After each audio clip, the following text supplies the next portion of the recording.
This is Audible. 1. Essential food. Nothing can survive without food. Everything we consume acts either to heal us or to poison us. We tend to think of nourishment only as what we take in through our mouths, but what we consume with our eyes, our ears, our noses, our tongues, and our bodies is also food. The conversations going on around us, and those we participate in, are also food. Are we consuming and creating the kind of food that is healthy for us and helps us grow? When we say something that nourishes us and uplifts the people around us, we are feeding love and compassion. When we speak and act in a way that causes tension and anger, we are nourishing violence and suffering. We often ingest toxic communication from those around us and from what we watch and read. Are we ingesting things that grow our understanding and compassion? If so, that's good food. Often, we ingest communication that makes us feel bad or insecure about ourselves or judgmental and superior to others. We can think about our communication in terms of nourishment and consumption. The Internet is an item of consumption, full of nutrients that are both healing and toxic. It's so easy to ingest a lot in just a few minutes online. This doesn't mean you shouldn't use the Internet, but you should be conscious of what you are reading and watching. When you work with your computer for 3 or 4 hours, you are totally lost. It's like eating French fries. You shouldn't eat French fries all day, and you shouldn't be on the computer all day. A few French fries, a few hours, are probably all most of us need. What you read and write can help you heal, so be thoughtful about what you consume. When you write an email or a letter that is full of understanding and compassion, you are nourishing yourself during the time you write that letter. Even if it's just a short note, everything you're writing down can nourish you and the person to whom you are writing. Consuming with mindfulness. How can you tell what communication is healthy and what is toxic? The energy of mindfulness is a necessary ingredient in healthy communication. Mindfulness requires letting go of judgment, returning to an awareness of the breath and the body, and bringing your full attention to what is in you and around you. This helps you notice whether the thought you just produced is healthy or unhealthy, compassionate or unkind. Conversation is a source of nourishment. We all get lonely and want to talk with someone. But when you have a conversation with another person, what that person says may be full of toxins, like hate, anger, and frustration. When you listen to what others say, you're consuming those toxins. You're bringing toxins into your consciousness and your body. That's why mindfulness of speaking and mindfulness of listening are very important. Toxic conversation can be difficult to avoid, especially at work. If it is going on around you, be aware. You need to have enough mindful awareness not to absorb these kinds of suffering. You have to protect yourself with the energy of compassion, so that when you listen, instead of consuming toxins, you're actively producing more compassion in yourself. When you listen in this way, compassion protects you and the other person suffers less. You absorb the thoughts, speech, and actions you produce, and those contained in the communications of those around you. That is a form of consumption. So when you read something, when you listen to someone, you should be careful not to allow the toxins to ruin your health and bring suffering to you and to the other person or group of people. To illustrate this truth, the Buddha used the graphic image of a cow that has a skin disease. The cow was attacked by all kinds of insects and microorganisms coming from the soil, coming from the trees, coming from the water. Without skin, a cow can't protect herself. Mindfulness is our skin. Without mindfulness, we may take in things that are toxic to our body and mind. Even when you simply drive your car through the city, you consume. The advertisements hit your eyes, and you're forced to consume them. You hear sounds. You may even say things that are the products of too much toxic consumption. We have to protect ourselves with mindful consumption. Mindful communication is part of this. We can communicate in such a way as to solidify the peace and compassion in ourselves and bring joy to others. Relationships don't survive without the right food. Many of us suffer because of difficult communication. We feel misunderstood, especially by those we love. In a relationship, we are nourishment for each other. So we have to select the kind of food we offer the other person, the kind of food that can help our relationships thrive. Everything, including love, hate, and suffering, needs food to continue. If suffering continues, it's because we keep feeding our suffering. Every time we speak without mindful awareness, we are feeding our suffering. With mindful awareness, we can look into the nature of our suffering and find out what kind of food we have been supplying to keep it alive. When we find the source of nourishment for our suffering, we can cut off that supply, and our suffering will fade. Often, a romantic relationship begins beautifully, but then, because we don't know how to nourish our love, the relationship begins to die. Communication can bring it back to life. Every thought you produce in your head, in your heart, in China they say in your belly, feeds that relationship. When you produce a thought that carries suspicion, anger, fear, irritation, that thought is not nourishing to you or to the other person. If the relationship has become difficult, it's because we've nourished our judgment and our anger, and we haven't nourished our compassion. One day in Plum Village, the French retreat center where I live, I gave a talk about how we needed to nourish our loved ones by practicing loving communication. I spoke about our relationships as flowers that need watering with love and communication to grow. There was a woman sitting near the front who was crying the whole time. After the talk, I went to her husband and I said, "My dear friend, your flower needs some watering." Her husband had been at the talk and knew about loving speech, but sometimes we all need a friend to remind us. So, after lunch, the man took his wife for a drive in the country. They just had an hour or so, but he focused on watering the good seeds the whole drive. When they came back, she seemed completely transformed, very happy and joyful. Their children were very surprised, because in the morning, when their parents had left, they'd been sad and irritable. So, in just an hour, you can transform another person and yourself, just with the practice of watering the good seeds. This is applied mindfulness in action. It's not theoretical. Nourishing and healing communication is the food of our relationships. Sometimes one cruel utterance can make the other person suffer for many years, and we will suffer for many years too. In a state of anger or fear, we may say something that can be poisonous and destructive. If we swallow poison, it can stay within us for a long time, slowly killing our relationship.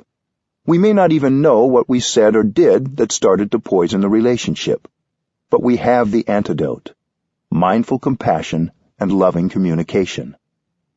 Love, respect, and friendship all need food to survive. With mindfulness, we can produce thoughts, speech, and actions that will feed our relationships and help them grow and thrive. 2. Communicating with yourself. Loneliness is the suffering of our time. Even if we're surrounded by others, we can feel very alone. We are lonely together. There's a vacuum inside us. It makes us feel uncomfortable, so we try to fill it up by connecting with other people. We believe that if we're able to connect, the feeling of loneliness will disappear. Technology supplies us with many devices to help us stay connected. But even when we're connected, we continue to feel lonely. We check our email, send text messages, and post updates several times a day. We want to share and receive. We might spend our whole day connecting, but not reduce the loneliness we feel. We all hunger for love, but we don't know how to generate love in order to feed ourselves with it. When we're empty, we use technology to try to dissipate the feeling of loneliness, but it doesn't work. We have the internet, email, video conferencing, texting and posting, apps, letters, and cell phones. We have everything. And yet it's not at all certain that we have improved our communication. Many of us have cell phones. We want to be in touch with other people, but we shouldn't put too much faith in our phones. I don't have one, but I don't feel out of touch with the world. In fact, without a mobile device, I have more time for myself and for others. You believe that having your phone helps you to communicate, but if the content of your speech is not authentic, talking or texting on a device doesn't mean you're communicating with another person.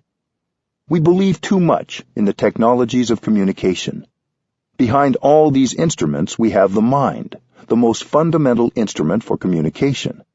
If our minds are blocked, there is no device that will make up for our inability to communicate with ourselves or others. Connecting internally. Many of us spend a lot of time in meetings or emailing with others, and not a lot of time communicating with ourselves. The result is that we don't know what is going on within us. It may be a mess inside. How, then, can we communicate with another person? We think that with all our technological devices we can connect, but this is an illusion. In daily life, we're disconnected from ourselves. We walk, but we don't know that we're walking. We're here, but we don't know that we're here. We're alive, but we don't know that we're alive. Throughout the day, we lose ourselves. To stop and communicate with yourself is a revolutionary act. You sit down and stop that state of being lost, of not being yourself. You begin by just stopping whatever you're doing, sitting down, and connecting with yourself. This is called mindful awareness. Mindfulness is full awareness of the present moment. You don't need an iPhone or a computer. You just need to sit down and breathe in and out. In just a few seconds, you can connect with yourself.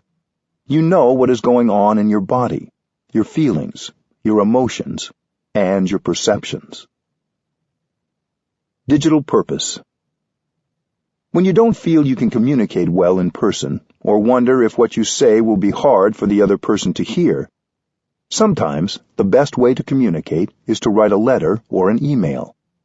If you can write a letter that's full of understanding and compassion, then during the time of writing that letter, you will nourish yourself. Everything you write will be nourishing for the person you are writing to, and first of all, for you.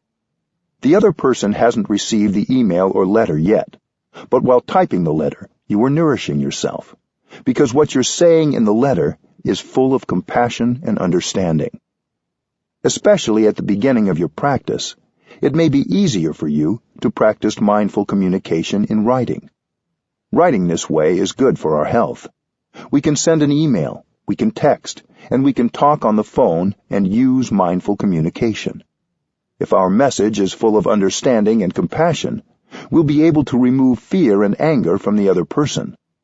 So next time you hold the phone, look at it and remember that its purpose is to help you communicate with compassion. Usually, we are in a hurry to send our emails and texts. As soon as we finish writing them, we press send, and they are gone. But there's no need to rush. We always have time for at least one in-breath and out-breath before we pick up the phone, or before we press send on a text or email. If we do this, there is a much greater chance that we will be putting more compassionate communication out into the world. Coming home. When we begin to practice mindful awareness, we start the path home to ourselves. Home is the place where loneliness disappears. When we're home, we feel warm, comfortable, safe, fulfilled. We've gone away from our homes for a long time, and our homes have become neglected. But the path back home is not long. Home is inside us. Going home requires only sitting down and being with yourself, accepting the situation as it is. Yes, it might be a mess in there, but we accept it because we know we have left home for a long time. So now we're home. With our in-breath and our out-breath, our mindful breathing, we begin to tidy up our homes. Communicating with the breath. The path home begins with your breath. If you know how to breathe, you can learn how to walk, how to sit, how to eat your meal, and how to work in mindfulness so that you can begin to know yourself. When you breathe in, you come back to yourself. When you breathe out, you release any tension. Once you can communicate with yourself, you'll be able to communicate outwardly with more clarity. The way in is the way out. Mindful breathing is a means of communication, just like a phone. It promotes communication between the mind and the body. It helps us know what we're feeling. We're breathing all the time, but we rarely pay attention to our breath, unless our breathing is uncomfortable or restricted. With mindful breathing, when we breathe in, we know we're breathing in. When we breathe out, we know we're breathing out. When we breathe in, we bring our attention to our in-breath. To remind ourselves to pay attention to our breath, we can say silently, breathing in, I know I'm breathing in. Breathing out, I know I'm breathing out. The air is entering my body. The air is leaving my body. Follow your in-breath and out-breath all the way through. Suppose your in-breath lasts 4 seconds. During the time of breathing in, allow your attention to rest entirely on your in-breath without interruption. During the time of breathing out, focus entirely on your out-breath. You are with your in-breath and your out-breath. You are not with anything else. You are your in-breath and your out-breath. Breathing in and breathing out is a practice of freedom. When we focus our attention on our breath, we release everything else, including worries or fears about the future, and regrets or sorrows about the past. Focusing on the breath, we notice what we're feeling in the present moment. We can do this throughout the day, enjoying the 24 hours that have been given us to breathe in and out. We can be there for ourselves. It takes only a few seconds to breathe in and set yourself free. We know when others are breathing in and out mindfully. We can see it when we look at them. They look free. If we're overloaded with fear, anger, regret, or anxiety, we're not free, no matter what position we hold in society or how much money we have. Real freedom only comes when we're able to release our suffering and come home. Freedom is the most precious thing there is. It is the foundation of happiness, and it is available to us with each conscious breath. Non-thinking and non-talking. Happiness is possible when you're in communication with yourself. To do this, you have to leave your telephone behind. When you attend a meeting or an event, you turn off your telephone. Why? Because you want to communicate and absorb others' communication. It is the same when communicating with yourself. This kind of communication is not possible with the phone. We're used to thinking a lot and talking a lot. But to communicate with ourselves, we need to practice non-thinking and non-talking. Non-thinking is a very important practice. Of course, thinking and talking can be productive too, especially when our minds and feelings are clear. But a lot of our thinking is caught up in dwelling on the past, trying to control the future, generating misperceptions, and worrying about what others are thinking. A misperception can happen in a moment, in a flash. As soon as we have a perception, we're caught by it. So anything we say or do based on that perception can be dangerous. It's better not to say or do anything. That's why in the Zen tradition, they say the paths of talking and of thinking should be cut off. The path of speech is cut off because if you continue to talk, you continue to be caught in your words. Mindful breathing is a practice of non-thinking and non-talking. Without thinking and talking, there is no obstacle to get in the way of our enjoyment of the present moment. It's enjoyable to breathe in, to breathe out. It's enjoyable to sit, to walk, to eat breakfast, to take a shower, to clean the bathroom, to work in the vegetable garden. When we stop talking and thinking, and we listen mindfully to ourselves, one thing we will notice is our greater capacity and opportunities for joy. The other thing that happens when we stop thinking and talking and we begin listening to ourselves, is that we notice the suffering present in our lives. There may be tension and pain in our bodies. We may have old pains and fears, or new pains and fears, which we have hidden under our talking and texting and thinking. Mindfulness lets us listen to the pain, the sorrow, and the fear inside. When we see that some suffering or some pain is coming up, we don't try to run away from it. In fact, we have to go back and take care of it. We're not afraid of being overwhelmed, because we know how to breathe and how to walk so as to generate enough energy of mindfulness to recognize and take care of the suffering. If you have enough mindfulness generated by the practice of mindful breathing and walking, you're no longer afraid to be with yourself. If I am free of needing a mobile phone, it's because I carry mindfulness with me, like a guardian angel on my shoulder. The angel is always with me when I practice. It helps me be unafraid of whatever suffering or pain arises. It's much more important to keep your mindfulness with you than to keep your mobile phone. You think that you're safe when carrying your phone, but the truth is that mindfulness will do much more than a phone to protect you, to help you suffer less, and to improve your communication. Come back. The quiet of non-thinking and non-talking gives us the space to truly listen to ourselves. We don't have to try to get away from our suffering. We don't have to cover up what is unpleasant in us. In fact, we try to be there for ourselves, to understand, so that we can transform. Please do come back home and listen. If you don't communicate well with yourself, you cannot communicate well with another person. Come back again and communicate lovingly with yourself. That is the practice. You have to go back to yourself and listen to the happiness you may have in this moment. Listen to the suffering in your body and in your mind, and learn how to embrace it and bring relief. Communicating with the body.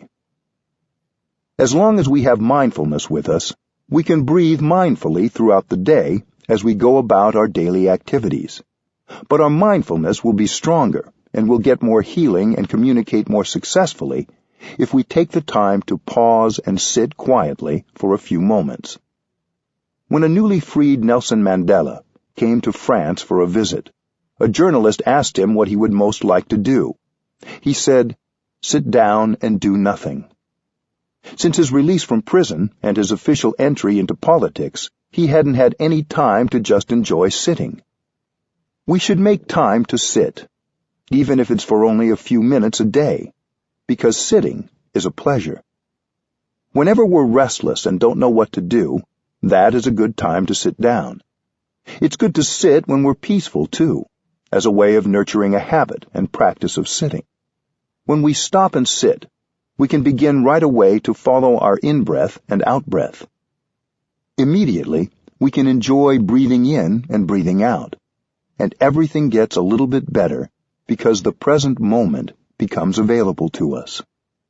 Breathe in a way that gives you pleasure. When you sit and breathe mindfully, your mind and body finally get to communicate and come together. This is a kind of miracle, because usually the mind is in one place and the body in another. The mind is caught in the details of your projects to be done today, your sorrow about the past, or your anxiety about the future. Your mind isn't anywhere near your body. When you breathe in mindfully, there is a happy reunion between body and mind. This doesn't take any fancy technique. Just by sitting and breathing mindfully, you're bringing your mind home to your body. Your body is an essential part of your home. When you spend many hours with your computer, you may forget entirely that you have a body until it's too achy, stiff, or tense for you to ignore. You need to take breaks and return to your body before it gets to that point. To bring more awareness to the connection between body and mind, you can say to yourself, breathing in, I'm aware of my body. Breathing out, I release all the tension in my body. Take yourself for a walk. Mindful walking is a wonderful way to bring together body and mind. It also allows you the additional opportunity to communicate with something outside yourself that is nourishing and healing, the earth. When you take a step with full awareness that you are taking a step on the ground and the earth, there is no distinction between body and mind. Your body is your breathing. Your body is your feet. Your body is your lungs. And when you are connected with body, feet, breath, and lungs, you are home. Every step brings you home to the here and the now, so you can connect with yourself, your body, and your feelings. That is a real connection. You don't need a device that tells you how many friends you have, or how many steps you've walked, or how many calories you've burned. When you walk mindfully, integrate your breath with each step, and focus on your foot connecting with the ground. You're aware that you're making a step, and you stop thinking altogether. When you think, you get lost in your thinking. You don't know what's going on in your body, in your feelings, or in the world. If you think while you walk, you're not really walking. Instead, focus your attention on your breath and your step. Be aware of your foot, its movement, and the ground you're touching. While you focus your attention on making the step, you are free, because in that time, your mind is only with the step you are making. Your mind is no longer carried off into the future or the past. You take one step, and you are free. While you walk, you can say to yourself, I have arrived. I am home. These words are not a mere declaration or an affirmation practice. They are a realization. You don't need to run anywhere. Many of us have run all our lives. Now we get to live life properly. Home is the here and the now, where all the wonders of life are already available, where the wonder that is your body is available. You can't arrive fully in the here and the now unless you invest your whole body and mind into the present moment. If you haven't arrived 100%, stop where you are and don't take another step. Stay there and breathe until you're sure you have arrived 100%.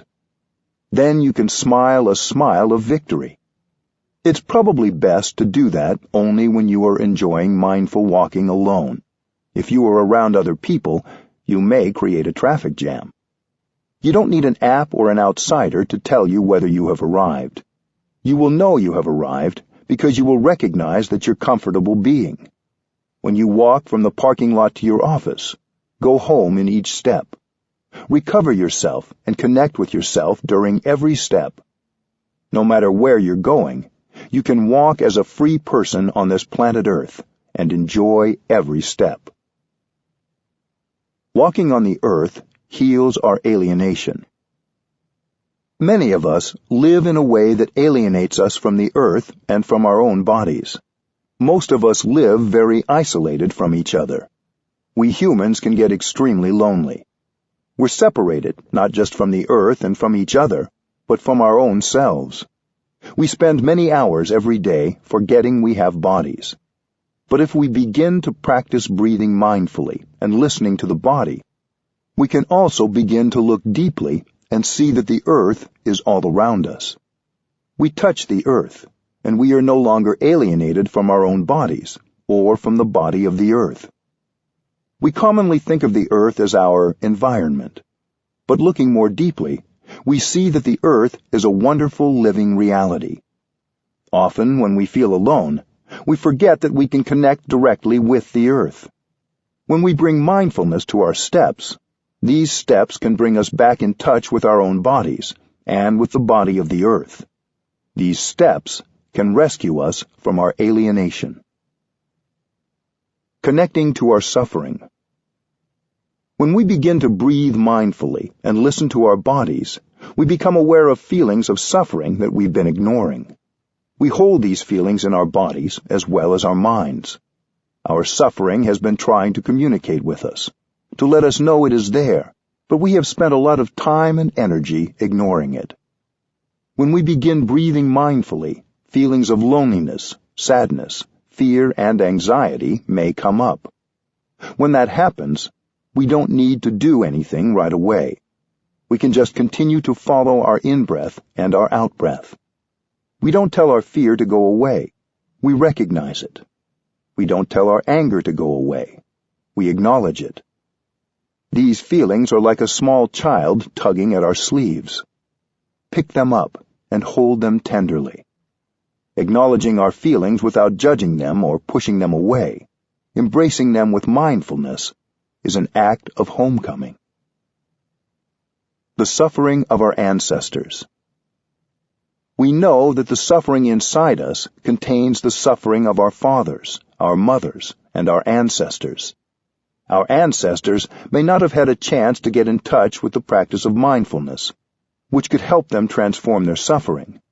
That is why they have transmitted their unresolved suffering to us. If we are able to understand that suffering and thereby transform it, we are healing our parents and our ancestors as well as ourselves. Our suffering reflects the suffering of the world. Discrimination, exploitation, poverty, and fear cause a lot of suffering in those around us. Our suffering also reflects the suffering of others. We may be motivated by the desire to do something to help relieve the suffering in the world. How can we do that without understanding the nature of suffering?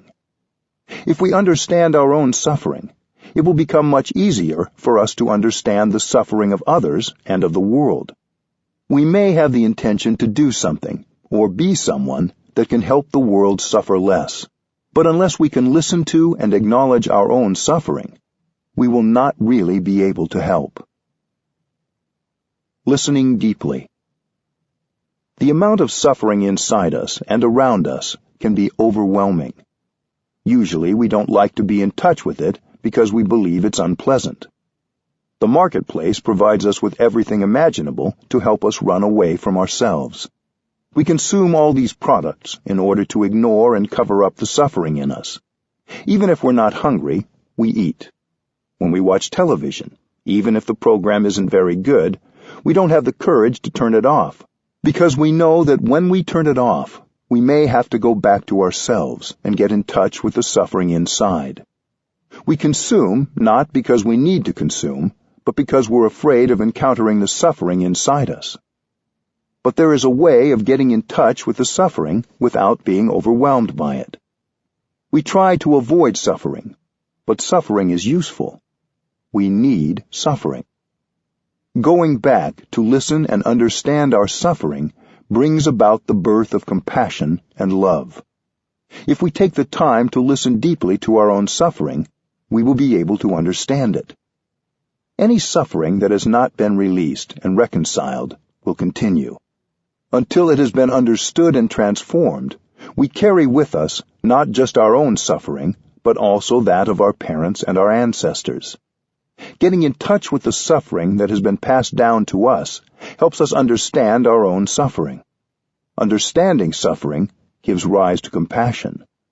Love is born, and right away we suffer less. If we understand the nature and the roots of our suffering, the path leading to the cessation of the suffering will appear in front of us. Knowing there is a way out, a path, brings us relief, and we no longer need to be afraid. Suffering brings happiness. Understanding suffering always brings compassion. If we don't understand suffering, we don't understand happiness. If we know how to take good care of suffering, we will know how to take good care of happiness. We need suffering to grow happiness. The fact is that suffering and happiness always go together. When we understand suffering, we will understand happiness. If we know how to handle suffering, we will know how to handle happiness and produce happiness. If a lotus is to grow, it needs to be rooted in the mud. Compassion is born from understanding suffering. We all should learn to embrace our own suffering, to listen to it deeply, and to have a deep look into its nature. In doing so, we allow the energy of love and compassion to be born. When the energy of compassion is born, right away we suffer less. When we suffer less, when we have compassion for ourselves, we can more easily understand the suffering of another person and of the world. Then our communication with others will be based on the desire to understand rather than the desire to prove ourselves right or make ourselves feel better. We will have only the intention to help. Understanding our own suffering helps us understand others. I know a woman from Washington, D.C., who at one time planned to commit suicide because she couldn't see any way out of the suffering she was feeling. She had no hope. She had a very difficult relationship with her husband and also with their 3 children. She had a friend who wanted her to listen to one of my talks on deep listening and loving speech.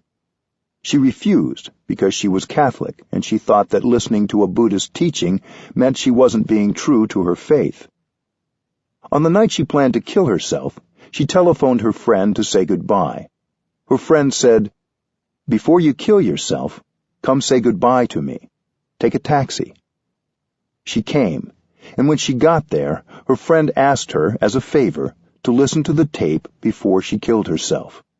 Reluctantly, she said, "All right, before dying, I'll satisfy your wish." After listening to the tape, she was curious and decided to go to a mindfulness retreat. At the retreat, she began to really listen to her own suffering. Before that, she had thought the only way to end her suffering was to kill herself. It was too painful to listen. But she learned how to stay with her breath so she could be with her suffering. She found that she had created a lot of wrong perceptions and had nurtured a lot of anger. She had thought that her husband and her family had created all her suffering. But now she saw that she was co-responsible for her suffering. She had thought that her husband didn't suffer, that he just made her suffer. But now her understanding was quite different, and she was able to see the suffering in her husband. This was quite an achievement. When you see the suffering inside yourself, you can see the suffering in the other person, and you can see your part, your responsibility, in creating the suffering in yourself and in the other person. The night when she came back from the retreat, she came and sat close to her husband. This was something very new, coming and sitting near him. She sat for a long time, and then she began to talk. She said, "I know you have suffered so much during the past many years.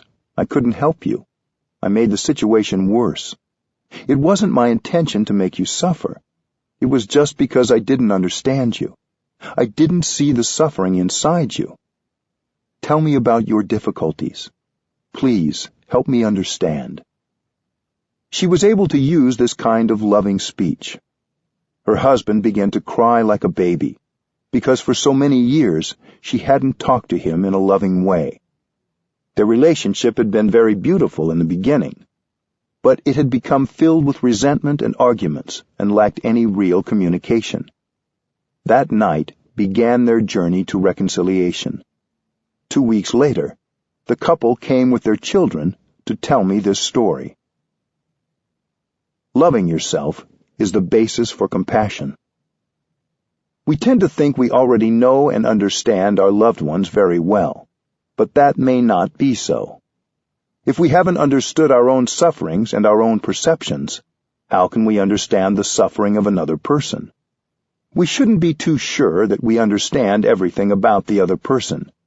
We have to ask, do I understand myself enough?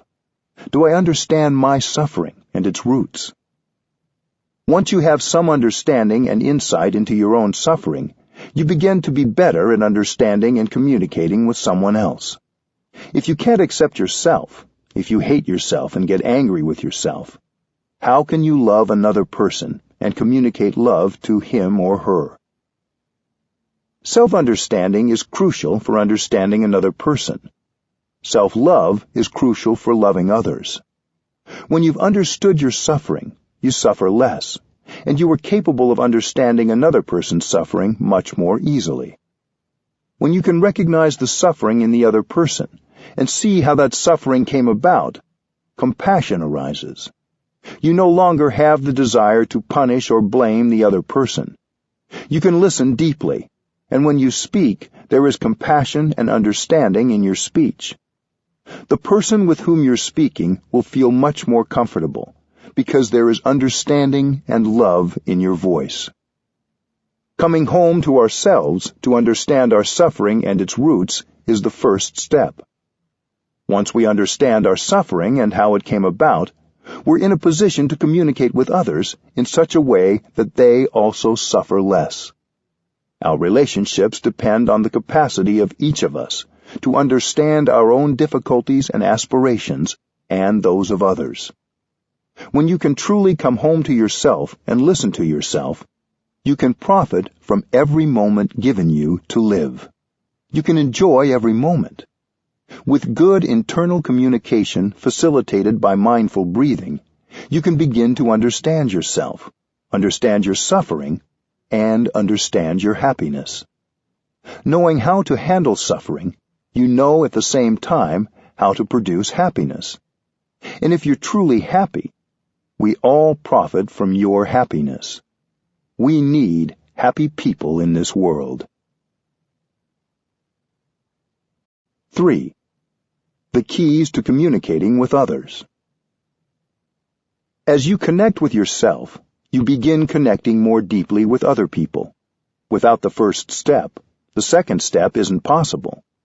Don't neglect to reserve some time alone each day for communicating with yourself. All of us still have misperceptions and suffering. When we communicate with others, we should be aware that the suffering we have yet to heal and our perceptions are also there. If we can be aware of our in-breath and our out-breath, we will remember that the one goal of compassionate communication is to help others suffer less. If we remember this, we've already succeeded. We're already contributing to more joy and less suffering. Saying hello. It's helpful to remember at the beginning of every communication with another person that there is a Buddha inside each of us. The Buddha is just a name for the most understanding and compassionate person it's possible to be. You may call it something else if you wish, like wisdom or God. We can breathe, smile, and walk in such a way that this person in us has a chance to manifest.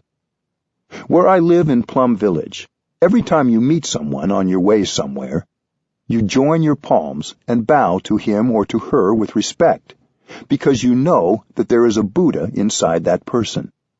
Even if that person isn't looking or acting like a Buddha, the capacity for love and compassion is in him or her. If you know how to bow with respect and freshness, you can help the Buddha in him or her to come out. To join your palms and bow like this isn't mere ritual. It's a practice of awakening. While you bring your hands up and put your palms together, breathe in and out mindfully. Your two hands form a flower, a lotus bud. If you do this with genuine intention, you will likely be able to see the possibilities in the other person. As you breathe, you may want to say silently, "A lotus for you, a Buddha to be." When you join your palms, there should be concentration in you, so you're not just going through the motions. The lotus flower of your hands is an offering to the person in front of you. When you bow, you recognize the beauty in the other person. In many Asian countries, when we meet each other, we don't shake hands like in the West. We just join our palms and bow. About 160 years ago, the French came to Vietnam, and they taught us how to shake hands. In the beginning, we thought it was funny to shake hands like that, but we learned quite quickly. Now everyone knows how to shake hands, but we still like to join our palms and bow, especially in the temple. It may not be appropriate in your life or workplace for you to join your palms to everyone you see, but you can still look them in the eye. As you smile or say hello or shake hands, in your mind you can still be offering them a lotus flower, a reminder of the Buddha nature in both of you. The 2 keys to compassionate communication. We communicate to be understood and to understand others. If we're talking and no one is listening, maybe not even our own selves, we're not communicating effectively. There are 2 keys to effective and true communication. The first is deep listening.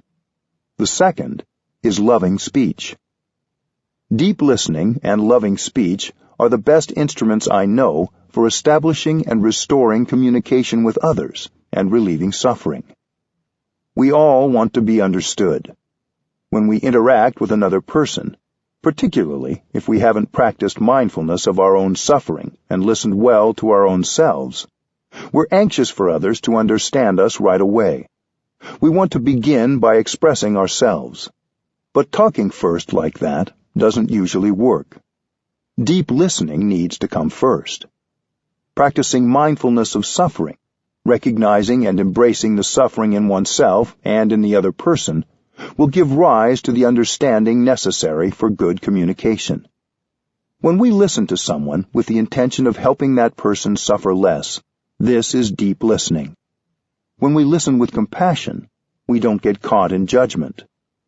A judgment may form, but we don't hold on to it.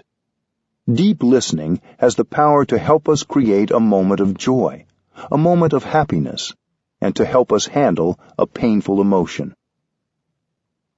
Now is the time to listen only. Deep listening is a wonderful practice. If you can listen for 30 minutes with compassion, you can help the other person suffer much less. If you don't practice mindfulness of compassion, you can't listen long. Mindfulness of compassion means you listen with only one intention, to help the other person suffer less. Your intention may be sincere, but if you haven't first practiced listening to yourself, and you don't practice mindfulness of compassion, you may rather quickly lose your ability to listen. The other person may say things that are full of wrong perceptions, bitterness, accusation, and blaming. If we don't practice mindfulness, their words will set off irritation, judgment, and anger in us, and we will lose our capacity to listen compassionately. When irritation or anger arises, we lose our capacity to listen. That's why we have to practice, so that during the whole time of listening, compassion can remain in our hearts. If we can keep our compassion alive, the seeds of anger and judgment in our hearts will not be watered and spring up. We have to train ourselves first, so we're able to listen to the other person. It is okay if you're not ready to listen at a certain moment. If the quality of your listening is not good enough, it's better to pause and continue another day. Don't push yourself too hard. Practice mindful breathing and mindful walking until you're ready to really listen to the other person. You can say, "I want to listen to you when I'm at my best. Would it be all right if we continued tomorrow?" Then, when we are ready to listen deeply, we can listen without interrupting. If we try to interrupt or correct the other person, we will transform the session into a debate, and it will ruin everything. After we have deeply listened and allowed the other person to express everything in his heart, we'll have a chance later on to give him a little of the information he needs to correct his perception. But not now. Now we just listen, even if the person says things that are wrong. It's the practice of mindfulness of compassion that keeps us listening deeply. You have to take the time to look and see the suffering in the other person. You must be prepared. Deep listening has only one purpose: to help others suffer less. Even if the person says wrong things, expresses bitterness, or blames, continue to listen compassionately for as long as you can. You may want to say this to yourself as a reminder. I am listening to this person with only one purpose: to give this person a chance to suffer less. Keep the one purpose of deep listening alive in your heart and in your mind. As long as you are inhabited by the energy of compassion, you are safe. Even if what the other person says contains a lot of wrong perceptions, bitterness, anger, blame, and accusation, you are really safe. Remember that the other person's speech may be based on prejudices and misunderstandings. You will have a chance later to offer some information so that he or she can correct his or her perception. But not now. Now is the time only to listen. If you can keep your mindfulness of compassion alive for even 30 minutes, you are inhabited by the energy of compassion, and you are safe. As long as compassion is present, you can listen with equanimity. You know that the other person is suffering. When we don't know how to handle the suffering inside us, we continue to suffer, and we make people around us suffer. When other people don't know how to handle their suffering, they become its victim. If you imbibe their judgment, fear, and anger, you become its second victim. But if you can listen deeply, understanding that what they are saying is coming from suffering, then you are protected by your compassion. You only want to help them suffer less. You don't blame or judge them anymore. Love is born from understanding.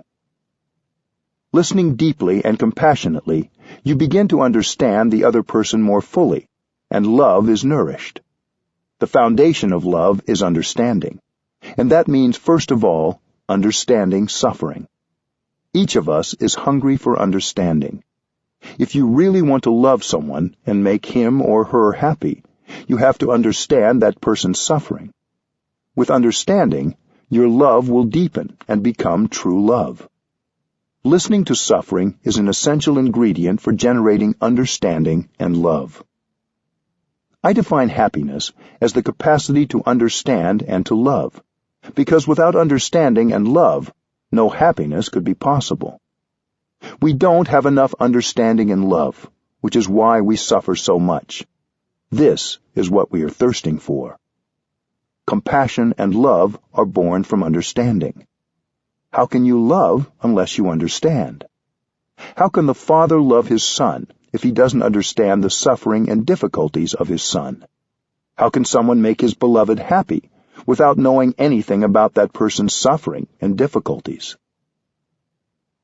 Do I understand you enough? If you want to make someone happy, you should ask yourself the question, do I understand him enough? Do I understand her enough? Many people are reluctant to talk because they fear that what they say will be misunderstood. There are people who suffer so much, they're not capable of telling us about the suffering inside. And we have the impression that nothing is wrong, until it's too late. Waiting has serious consequences. People may isolate themselves. They may suddenly end a friendship or relationship, or they may even commit suicide. Something had been bothering that person for a long time, but he or she pretended that everything was okay. Maybe fear or pride gets in the way. Listening and looking with mindfulness and concentration, we may discover that there's a block of suffering in that person. We see that she has suffered so much and doesn't know how to handle the suffering inside, so she continues to suffer and make other people suffer too. Once you have seen that, suddenly your anger is no longer there. Compassion arises. You have the insight that she is suffering and needs help, not punishment. If you need to, you can ask for help. You can say, "Dear one, I want to understand you more. I want to understand your difficulties and your suffering. I want to listen to you because I want to love you." When we take the time to look more deeply, we may see for the first time the big block of suffering in that person. Someone might pretend not to suffer, but that's not true. When you're able to listen compassionately, other people have a chance to tell you about their difficulties. In any relationship, you may want to check whether you have understood the other person. If it is a relationship that is harmonious, in which communication is good, then happiness is there. If communication and harmony exist, it means mutual understanding is there. Don't wait until the other person has left or is full of anger to ask the important question. Do you think I understand you enough? The other person will tell you if you haven't understood enough. He will know if you're able to listen with compassion. You may say, "Please tell me, please help me, because I know very well that if I don't understand you, I will make a lot of mistakes." That is the language of love. The question, "Do you think I understand you enough?" is not just for romantic relationships, but for friends, family members, and anyone you care about. It can even help in a work setting. If you live with a family member, a romantic partner, or a friend, You may think that because you see this person every day, you know a lot about him or her. But that's not correct. You know only a little about that person. You may have lived with someone for 5, 10, or 20 years. But you may not have looked deeply into that person to understand him or her. You may have done the same with yourself. You have lived with yourself your whole life. We think that we already understand who we are. But unless we have listened deeply to ourselves with compassion and curiosity, and without judgment, we may not know ourselves very well at all. If you wait until family members pass away, it will be too late to ask them to share more about themselves. It's nice when a child of any age sits with a parent and asks about their experiences, sufferings, and sources of happiness. Just sit and listen. With mindful breathing and listening to ourselves, our capacity for listening and looking expands deeply, and we may find the opportunity for much greater communication and connection with our parents and our loved ones. When you see that the other person has suffering inside, compassion is born in your heart. You may want to do something to help that person suffer less. Your compassionate listening and loving speech will already do a lot to change the situation. Then you can sit with the person and together get insight into what other concrete actions, if any, are necessary to help the situation. Compassionate listening isn't the only thing we can do when someone is suffering, but it's almost always the first step. Loving speech. When you have to tell people bad news, telling the truth can be difficult. If you don't speak mindfully, the other person can get very angry or anxious after hearing your truth. We can train ourselves to speak the truth in such a way that, in the end, the other person can accept it.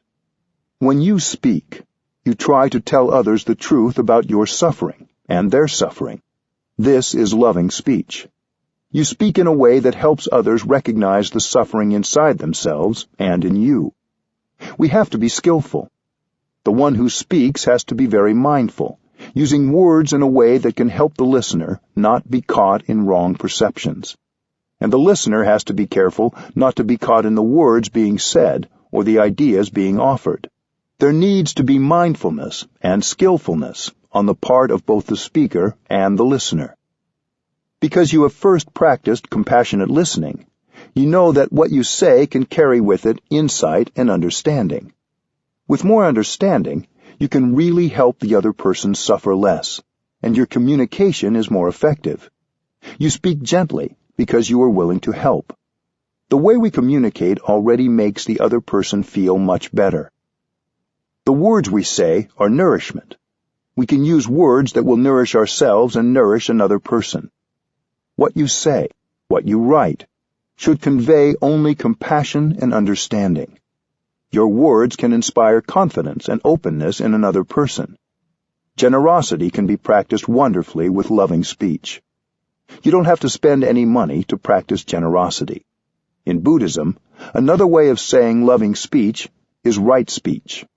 In our daily life, right speech is what nourishes us and nourishes those around us. Wrong speech. We call loving speech right speech, because we know that suffering is brought about by wrong speech. Our speech can cause a lot of suffering with unkind, untruthful, or violent words. Wrong speech is the kind of speech that lacks openness and does not have understanding, compassion, and reconciliation at its base. When we write a note or a letter, when we speak on the telephone, what we write or say should be right speech that conveys our insight, our understanding, and our compassion. When we practice right speech, we feel wonderful in our bodies and our minds. And the one who listens to us also feels wonderful. It's possible for us to use right speech, the speech of compassion, tolerance, and forgiveness, several times a day. It doesn't cost anything, and it's very healing. The 4 elements of right speech. Loving, truthful speech can bring a lot of joy and peace to people. But producing loving speech takes practice because we aren't used to it. When we hear so much speech that causes craving, insecurity, and anger, we get accustomed to speaking that way. Truthful, loving speech is something we need to train ourselves in. In Buddhism, there's a practice called the 10 Bodhisattva trainings. 4 of these 10 relate to right speech.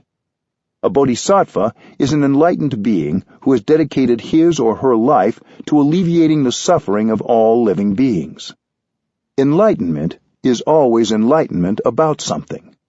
If you begin to understand the nature and the root of your suffering, that is a kind of enlightenment, and it helps you suffer less right away. There are those of us who are very critical of ourselves. That's because we haven't understood our own suffering. When we become a bodhisattva for ourselves, we don't blame ourselves or others anymore. A bodhisattva is someone who can speak with gentle, loving speech, and who can listen with compassion.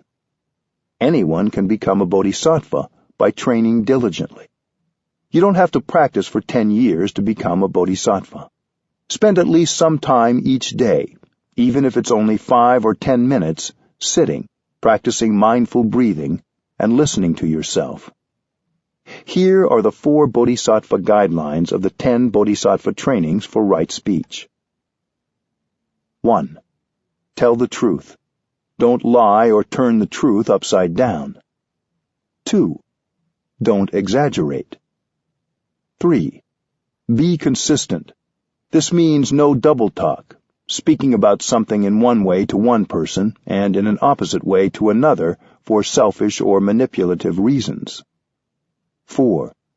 Use peaceful language. Don't use insulting or violent words, cruel speech, verbal abuse, or condemnation.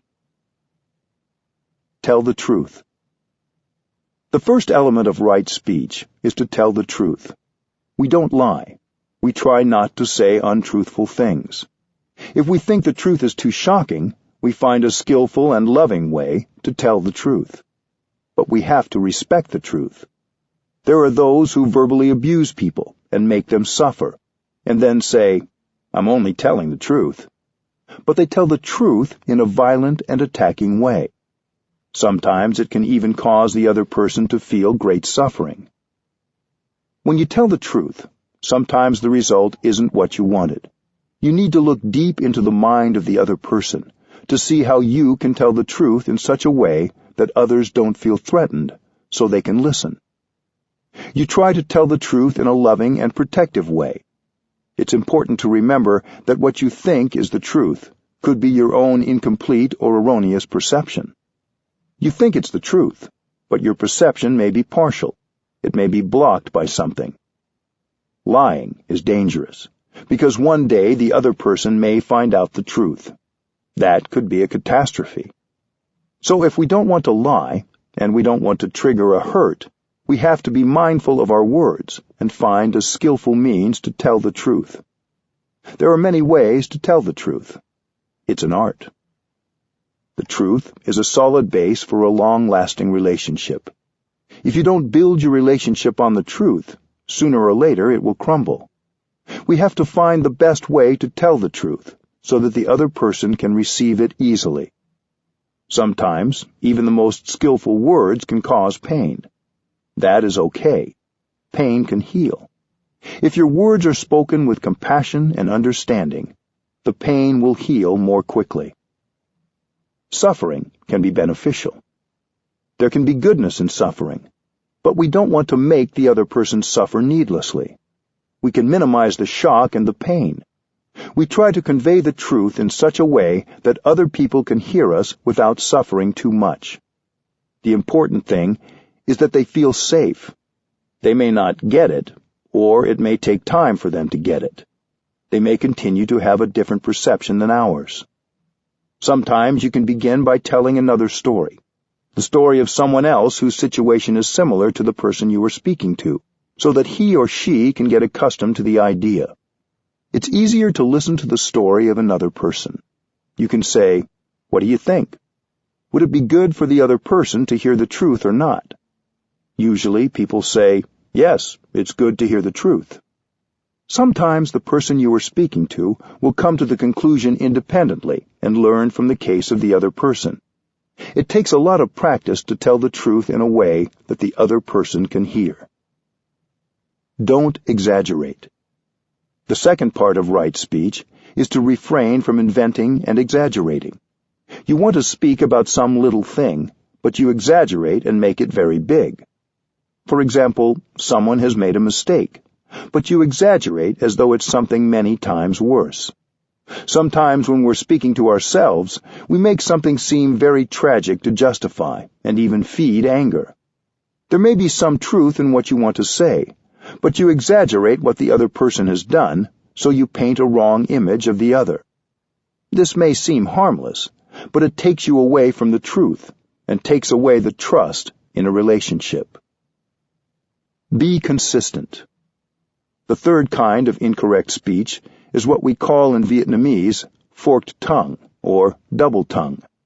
It means you say something to one person, but when speaking about the same matter to another person, you say something different as a way of gaining some advantage.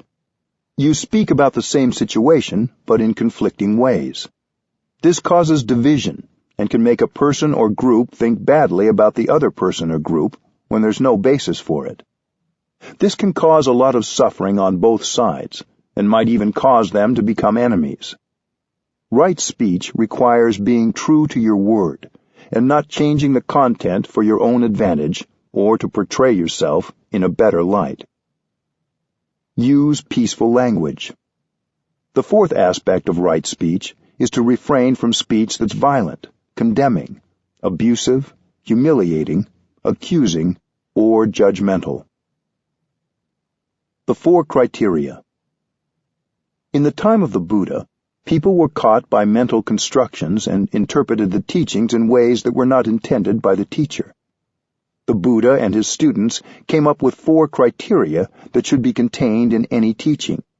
These 4 criteria are helpful today in evaluating whether we and others are using right speech and speaking the truth effectively. The 4 criteria are: 1. We have to speak the language of the world. 2. We may speak differently to different people in a way that reflects how they think and their ability to receive the teaching. 3. We give the right teaching according to person, time, and place, just as a doctor prescribes the right medicine. 4. We teach in a way that reflects the absolute truth. The first criterion: speak the language of the world. The first criterion is to understand the worldly way of seeing things, the worldly view. Sometimes we have to use the kind of language that people speak and the way they view things. If you don't use the language of the world, most people won't understand what you mean, and you can communicate only with people who already think like you.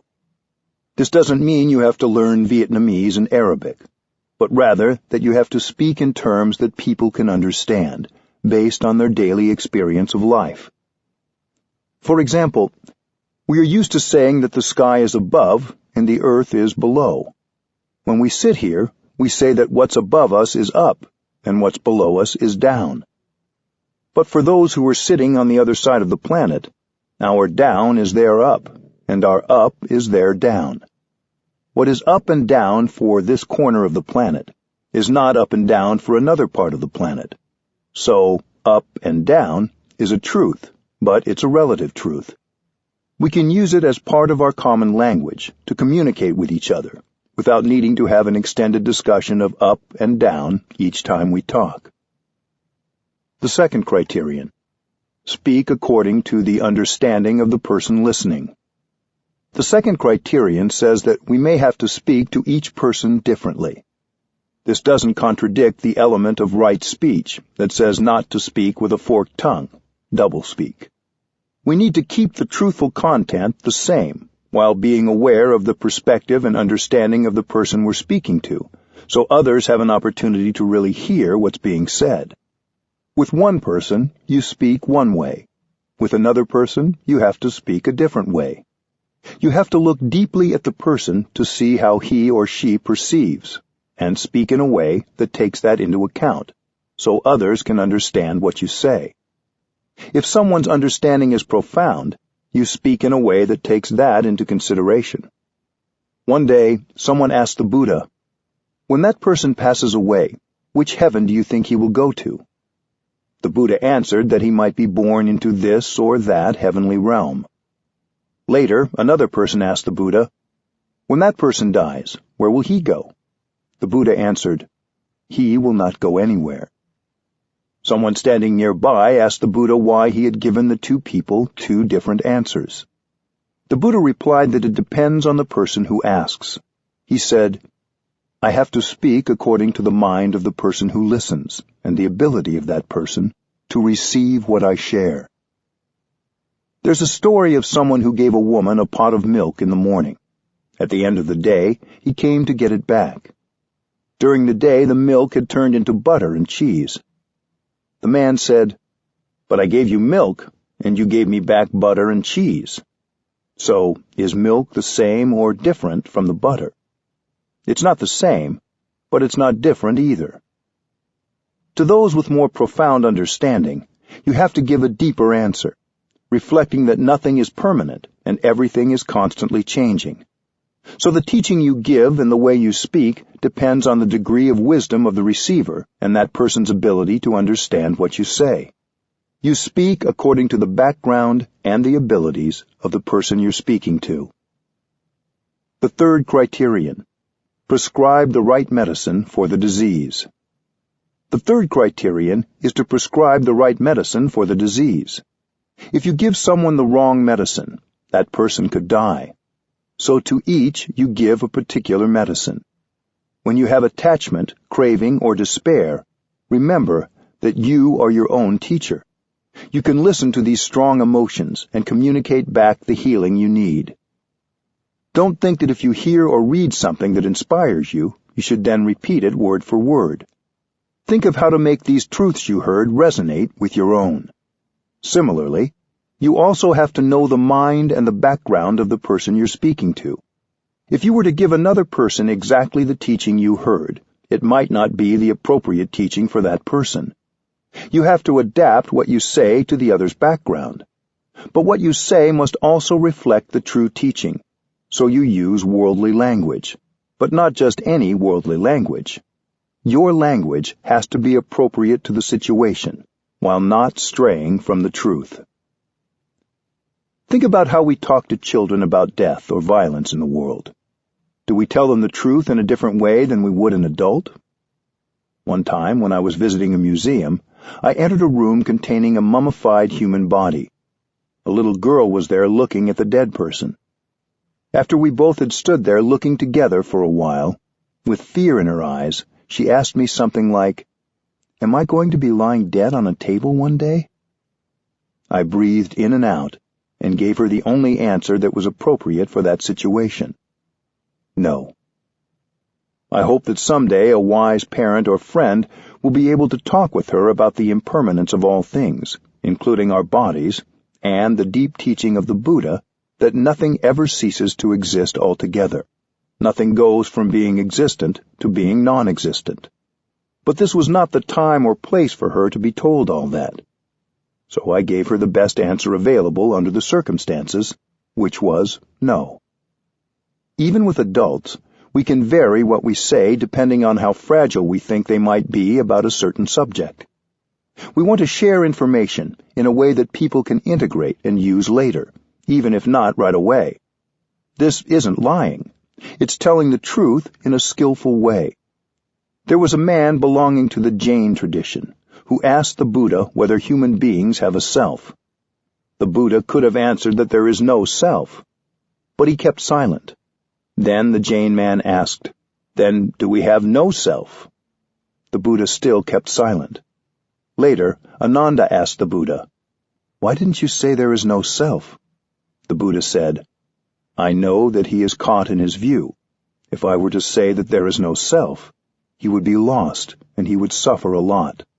So, although no self is correct according to our teaching, it was better to keep silent." The fourth criterion: reflect the absolute truth. The fourth criterion is the absolute truth, the most profound view of things, and it may be found in sentences such as, "There is no separate self," or "There is no such thing as birth and death." The absolute truth is correct. It is the closest thing to a description of the ultimate reality, but it can make people feel lost if they haven't had a spiritual teacher who could skillfully convey its depths to them in a way they could take in. So whenever we need to say something we know will be difficult for others to hear, we have to be humble and try to look more and more deeply to discover in what way we can talk about these things.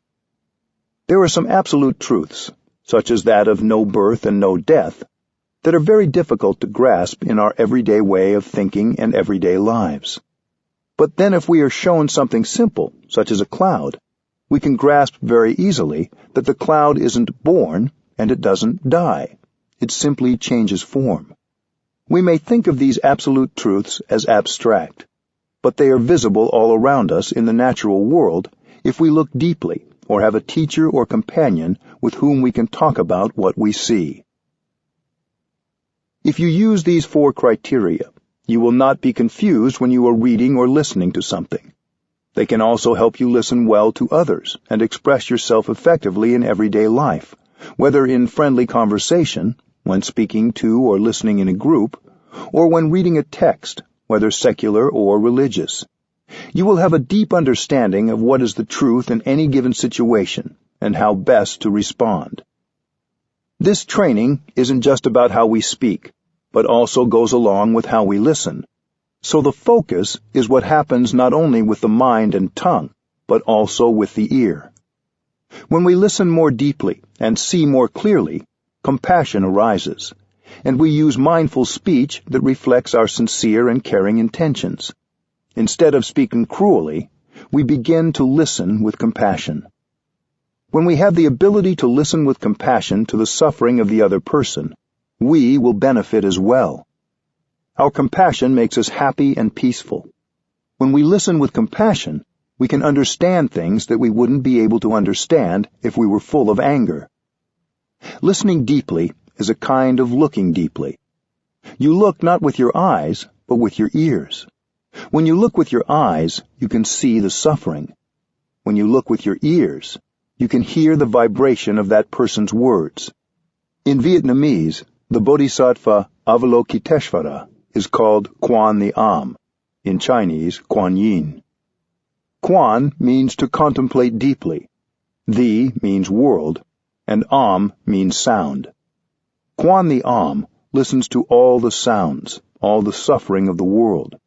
When you listen like that, compassion is born in you, and you can have peace. Please listen with great compassion.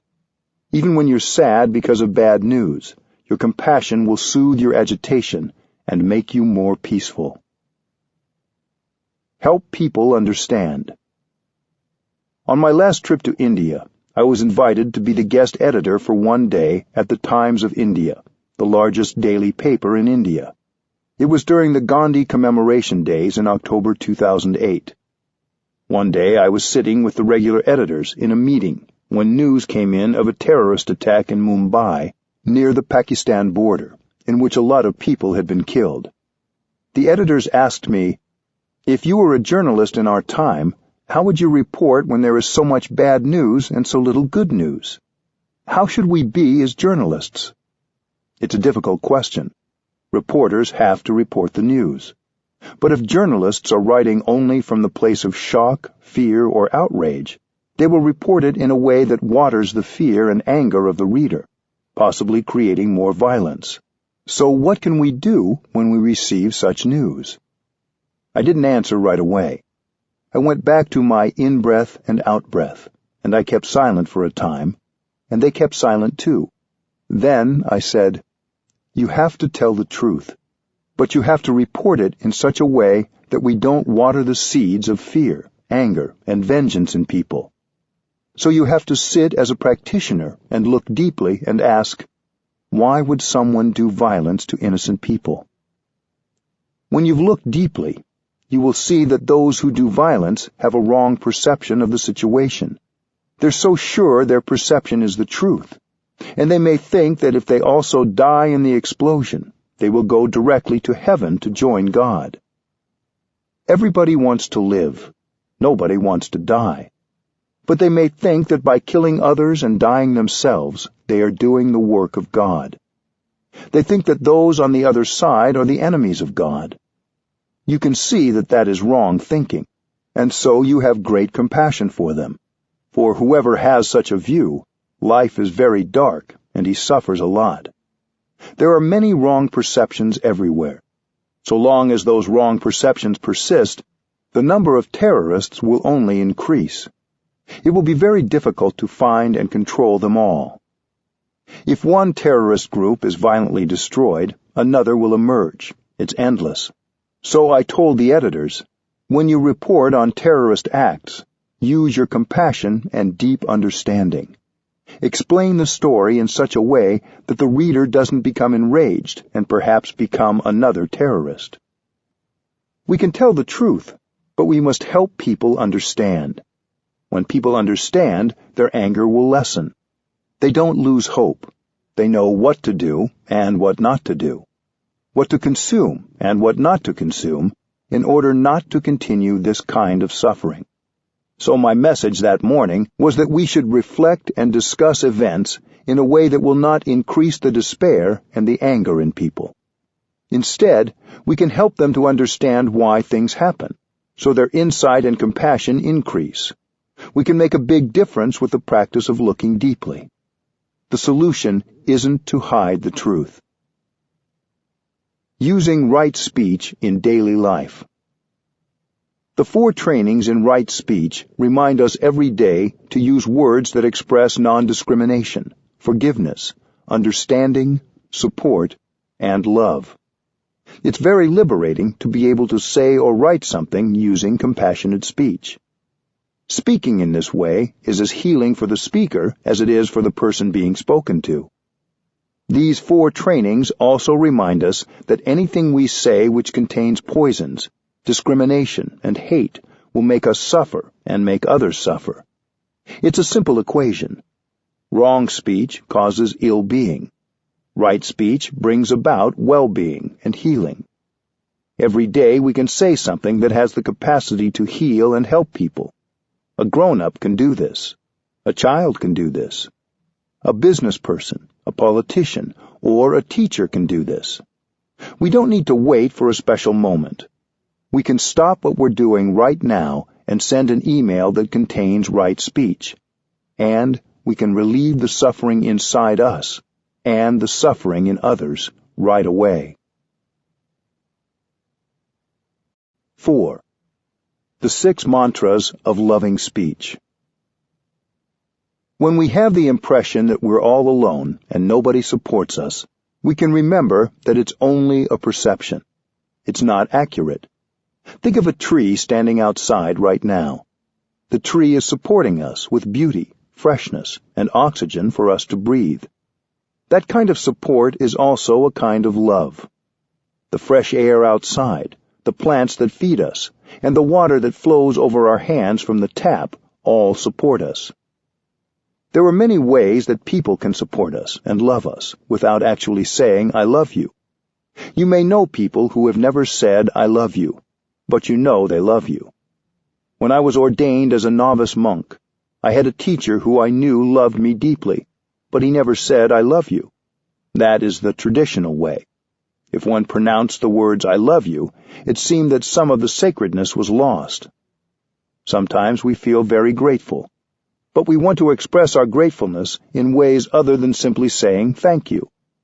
Look for the many ways people communicate their love without saying it. Maybe, like the tree, they are supporting you in other ways. It's also true that the people you love may not know you love them. Sometimes we want to tell someone how much we care, but we don't know the words to say it so that person will understand how we feel. The 6 mantras are 6 sentences that embody loving speech and let people know that you see them, you understand them, and you care for them. In Buddhism, we call these sentences mantras. They're a kind of magic formula. When you pronounce them, you can bring about a miracle, because happiness becomes available right away. As with each practice, you begin with mindful breathing to bring about your true presence. Then you come to the other person in mindfulness, committed to the practice of compassionate communication. You may want to breathe in and out 3 times before you say the mantra. We need those 3 breaths in and out. This will make you calm, and your calm will be communicated to the other person. Then, when you go to another person, you know you will be fresh, you will have peace, and you can offer those things to the other person. If you want the mantra to work, you have to breathe in mindfully first and become fresh before you pronounce it. You look into the other person's eyes and you say these short sentences. A mantra may contain as few as 4 words, but in these words you are able to be fully there for the person you love. The first mantra. The first mantra is, I am here for you. This is the best gift you can give a loved one. Nothing is more precious than your presence. No matter how expensive the things you buy for someone else, they're not as precious as your true presence. That wonderful presence is fresh, solid, free, and calm, and you offer it to your loved ones to increase their happiness and your own happiness. I am here for you. To love someone means to be there for him or for her. To be there is an art and a practice. Are you truly there for the person you love, 100%? Using the skills of mindful breathing and mindful walking, you can bring together your body and mind to restore yourself and produce your true presence in the here and the now. To be there like that, for yourself and for the other person, is an act of love. We can also use this mantra with ourselves. When I say to myself, I am here for you, it also means that I am there for myself. My mind goes home to my body, and I become aware that I have a body. That is a practice of love directed to yourself. If you are capable of being with yourself, you are capable of being with the person you love. The practice can be very pleasant. Breathing in and bringing your mind home to your body can be a very pleasant thing to do. You enjoy your in-breath, you enjoy your body, and you enjoy your mind. Then the mantra will have an effect on those around you, too. You don't need to wait for the practice to be reciprocated. The other person doesn't need to say anything in return. When you produce the mantra, both of you benefit. The mantra helps you and the other person come home to yourselves and to the moment you are sharing. So the effect is double. We say that love is based on understanding, but how can you understand someone if you aren't present? Your mind has to be in the here and the now before you can love. So the first definition of love is to be there. How can you love if you are not there? To love, you have to be there. The tree outside your window is there, supporting you. You can be there for yourself and for your loved ones, just like the tree. Mindfulness practice is the foundation of your love. You cannot love properly and deeply without mindfulness. Although you're saying, I am here for you, the other person doesn't have to be there for you to practice the first mantra. If the other person is at home or at work, you can use the phone. As you hold the phone in your hand, breathe in and out a few times to make yourself present and calm. When you hear the phone ringing, you can continue your mindful breathing. When the other person picks up the phone, you can ask if he or she has a moment. If so, you can say, I am here for you. If you have practiced mindful breathing, the way you say the mantra will convey your calm and your presence. The second mantra. Don't use the second mantra until you have practiced the first and produced your presence. Then, when you are truly there in the here and the now, you are in a position to recognize the presence of the other person. The second mantra is, I know you are there, and I am very happy. You are letting your loved one know that his or her presence is important to your happiness. The second mantra acknowledges that you really see the other person. This is crucial, because when a person ignores you, you don't feel that you are loved. You may feel that the people you love are too busy to see you. Your loved one may be driving the car and thinking of everything except you who are sitting in the next seat. You don't have that person's attention. To love means to be aware of the presence of your beloved one and to recognize that presence as something very precious to you. You use the energy of mindfulness to recognize and embrace the presence of your beloved one. Embraced by your mindfulness, the other person will bloom like a flower. I know you were there, and I am very happy. The second mantra is to reaffirm the presence of the other person as someone very important to you. The second mantra, like the first, only works if you breathe in and out before saying it. Imagine the other person is not there. He or she has moved away or passed on. You might feel a big hole.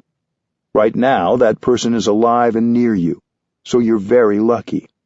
That's why you have to practice the second mantra, to remind yourself of the gift of that person's presence. When someone says he loves you, but he ignores your presence and doesn't pay attention to you being there, you don't have the feeling that you are loved. So when you love someone, you have to recognize his or her presence as something precious to you. The second mantra can be practiced every day, several times a day. I know you are there, and it makes me very happy. This mantra, like the first, can be shared any time, before work, at the dinner table, or over the phone or by email if you want to share it with someone you don't get a chance to see. These mantras feel a bit awkward at first, while you're getting used to them. But once you see the results, they will get easier. You can make yourself and the other person happy right away. It's quicker than instant coffee. But remember one thing. A mantra can be practiced successfully only if you know how to make yourself present and say it in mindfulness. The third mantra. While the first two mantras can be said several times a day, no matter what the situation, the third mantra is used when you notice that the other person is suffering. The third mantra can help the other person suffer less right away. The third mantra is, I know you suffer, and that is why I am here for you. Thanks to your mindfulness, you know that something is not going well with your friend or loved one. When your loved one is suffering, your impulse may be to want to do something to fix it. But you don't need to do much. You just need to be there for him or her. That is true love. True love is made of mindfulness. Because of your mindfulness, you know when something is not going well with a loved one. When you notice that, you want to do something to help him or her suffer less. You don't have to do anything other than to be there. When you say the mantra, right away your loved one will suffer less. When you suffer and your loved ones ignore your suffering, you suffer much more. But if the other person is aware of your suffering and offers his presence to you during those difficult moments, you suffer less right away. It doesn't take much time to bring relief. So please use this mantra in your relationship to help the other person suffer less. The fourth mantra. The fourth mantra is a little more difficult, especially for those of us with a lot of pride. You use the fourth mantra when you suffer and you believe that the other person has caused your suffering. This happens from time to time. If it was someone you didn't care as much about who had said or done that to you, you would have suffered less. But when someone you love says something that feels critical or dismissive, you suffer deeply. If we suffer and we don't look deeply into our suffering and find compassion for ourselves and the other person, we may want to punish the person who hurt us because he or she has dared to make us suffer. When we suffer, we think it's the other person's fault for not appreciating us enough or loving us enough. Many of us have a natural tendency to want to punish the other person. One way we think of punishing the other person is to show that we can survive without him or her. Many of us have made this mistake. I myself have also made that mistake. But we learn. We want to show the other person that without him or her, we can survive very well. This is an indirect way of saying, I don't need you. But that's not true. In fact, when we suffer, we need others. When we suffer, we should tell others that we suffer and that we need their help. We usually do the opposite. We don't want to go and ask for help. That's why we need the fourth mantra. I suffer. Please help. It's so simple, and it's also a little bit difficult. But if you can bring yourself to pronounce the mantra, right away you suffer less. I guarantee it. So please write that sentence down on a piece of paper the size of a credit card and put it in your wallet. It's a magic formula. I suffer. Please help. If you don't practice this mantra, you may be sulking. If others notice that something is wrong, that maybe you suffer, they might try to comfort you and say, "Are you suffering?" When someone asks you this, you might have the tendency to respond, "Suffer? Why should I be suffering?" You know that's not the truth. You suffer deeply, yet you pretend you don't suffer. You're being untruthful as a way of punishing the other person. If he or she tries to come close and put a hand on your shoulder, you may want to snap, "Leave me alone. I can survive very well without you." Many of us commit that kind of mistake, but we can learn. Practicing the mantra, you do the opposite.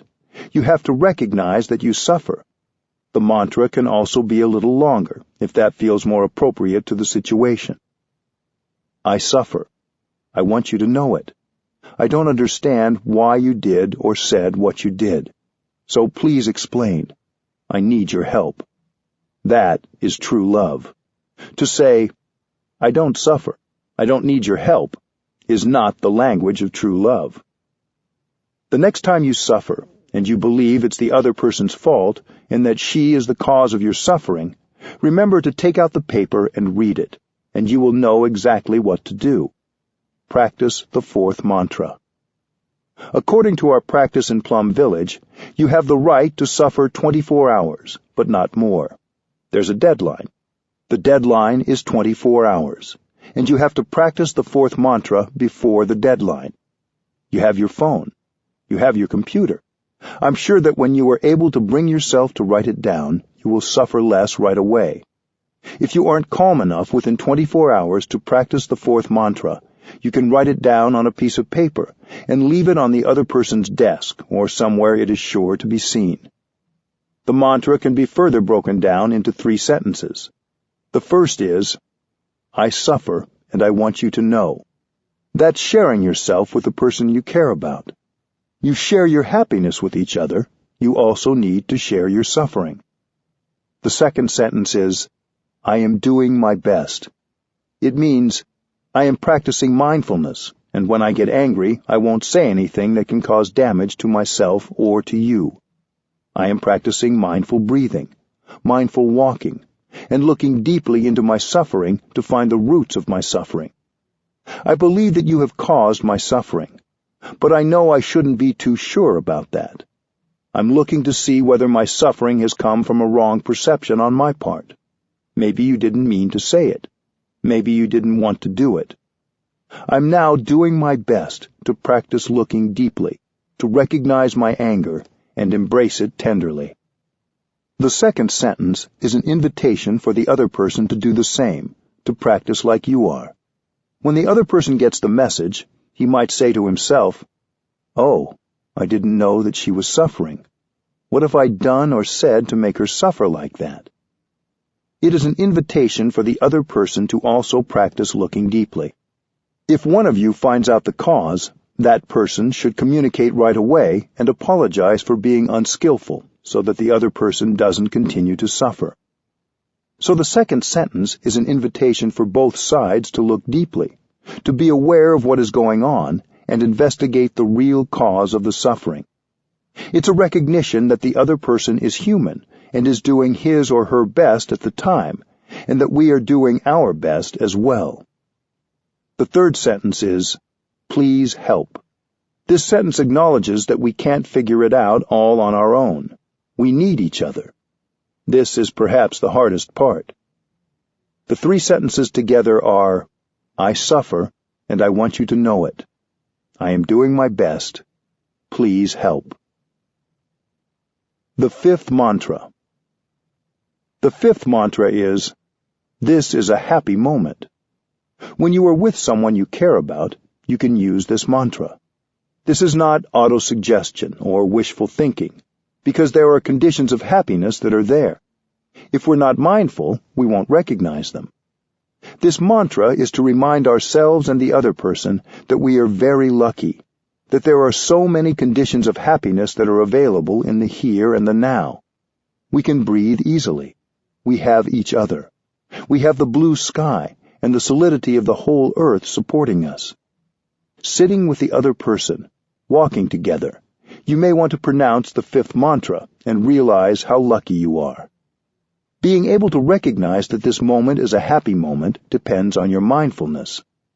These conditions of happiness are more than enough for both of you to be happy in the here and the now. It is mindfulness that makes the present moment into a wonderful moment. We can each learn how to bring happiness into the here and the now with our practice. What are we waiting for to be happy? Why do we have to wait? With mindfulness, you can recognize that it is possible to be happy right here and right now. The sixth mantra. You use the sixth mantra when someone praises or criticizes you. You can use it equally well in both cases. The sixth mantra is, "You are partly right. I have weaknesses in me, and I have strengths in me. If you praise me, I shouldn't get too puffed up and ignore the fact that in me there are also challenges. When you criticize me, I shouldn't get lost in that and ignore the positive things. When you see beautiful things in someone, you tend to overlook the things that are not so beautiful. But as human beings, we all have both positive and negative aspects. So when your loved one rhapsodizes about you, telling you that you are the very image of perfection, you can say, "You are partly right. You know that I have other things in me too." In this way, you retain your humility. You don't become the victim of a prideful illusion, because you know that you're not perfect. This is very important. When you pronounce the sixth mantra, you preserve your humility.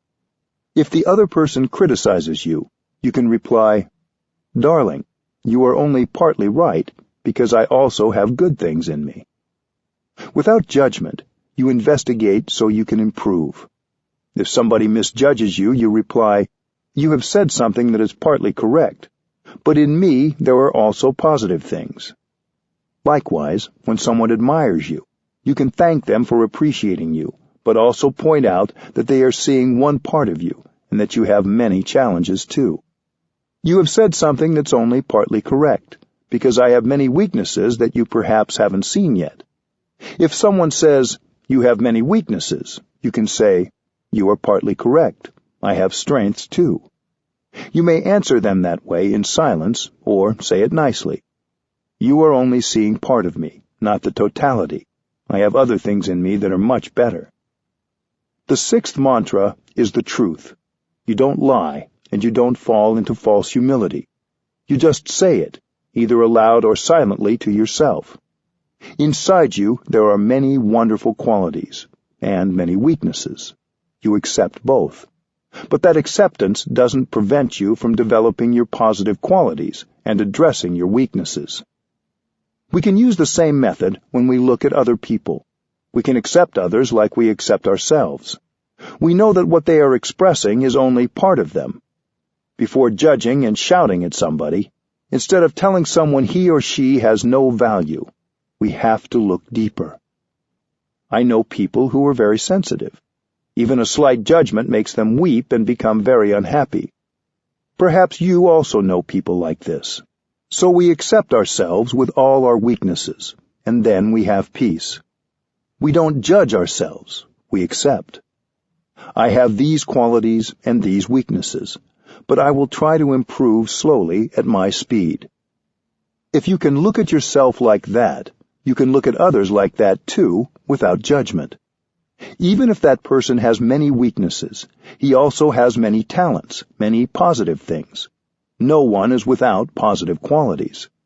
So when others judge you wrongly, you have to say that they are partly right, but they have not seen the other parts of you. The other person only sees parts of you, not the totality, so you don't have to be unhappy at all. We can use these 6 mantras to make a close relationship stronger. My friend Elizabeth recently shared several ways in which she has used the mantras. Her sister is 1 year older than she is. They were always together growing up, but over the years, and especially as they grew into young adults, Elizabeth had gotten in the habit of lecturing her sister a little and telling her what to do. As you can imagine, sometimes her sister had strong reactions. With the practice of mindfulness, Elizabeth said, she became more aware of what she was saying, and she realized the importance of changing that habit. When she visited her sister, she started practicing her version of the second mantra, saying, "I'm really happy that you're here." She got in touch with and expressed a heartfelt appreciation of her sister's presence in her life, and of the fact that her sister was doing the best she could. Elizabeth also used the mantras in her marriage. In the beginning, whenever her husband said something that really hurt her, she immediately had the desire to punish. She tried instead slowly going to him and using her version of the 4th mantra, asking him, "You said this thing to me that I really don't understand. What was that about?" He would share, and most times she discovered that his remark was nothing about her, really. It was often something else entirely that was going on. The mantra opened up a door for her to see what was happening in his world. Sometimes Elizabeth would say something to her husband, and he'd have a strong reaction, and she'd react to his reaction. Eventually, she learned to instead practice the 3rd mantra. "I know you suffer, that's why I'm here for you," by asking, "Was it something I said? I really want to understand what happened. I'm sorry. I don't mean to say or do things that are hurtful. If you let me know, I can understand how the things I say affect you." She also told me about one particular time during her stay in Plum Village. She was in the courtyard garden, harvesting the petals of rose blossoms that were just beginning to droop to use for tea. A gardener came along and scolded Elizabeth for taking away flowers that were growing there for everyone to enjoy in the courtyard. Elizabeth said, "I'm not taking the fresh ones, only the fading ones." But the gardener was not appeased. Elizabeth went to ask the advice of one of our nuns, who she knew could help her understand. The sister shared with her that lately some other people had been picking flowers from the garden for their own use, and the gardener had a sensitivity about that. "Elizabeth," the sister said, "you just bumped into his sensitivity." After she heard that, Elizabeth was able to go to the gardener and practice the 3rd mantra. She said, "I understand the situation better now, and I won't touch the flowers in the courtyard if you prefer." The gardener was getting ready to go away on a trip to Germany, and Elizabeth also practiced the 1st mantra, "I'm here for you," by telling him that during his absence she would water the roses and trim the rose hips for him. Another friend recently shared that he was suffering a lot during a retreat. He chose to practice the 4th mantra, "I suffer, please help," by sharing with his roommates that he didn't need to talk about anything, just to be allowed space. This allowed his roommates to understand what was happening with him, not take it personally, and be more accepting when he wasn't able to be there for them as they would like. It was beneficial to see what he needed, and for him to ask for that support. The 6 mantras are something that everyone can practice at home. Children can do them too. So often children feel powerless in the family.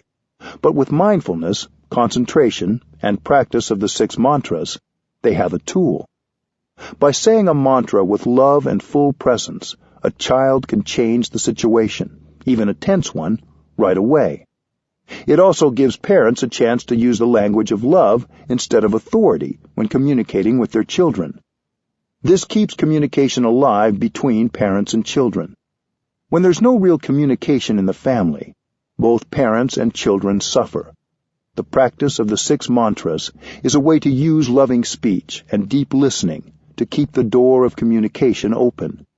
With this kind of communication, we will understand each other better, and then our love will be true love, because it will be based on understanding. Bringing compassionate communication to your relationships. When you are able to use the 6 mantras with your loved ones, you will find that you are building a kind of home together. By listening compassionately to yourself, you have started to come home to yourself. With compassionate communication, you can help your loved ones come home to themselves. Your loved ones are also looking for home, for some warmth and a refuge.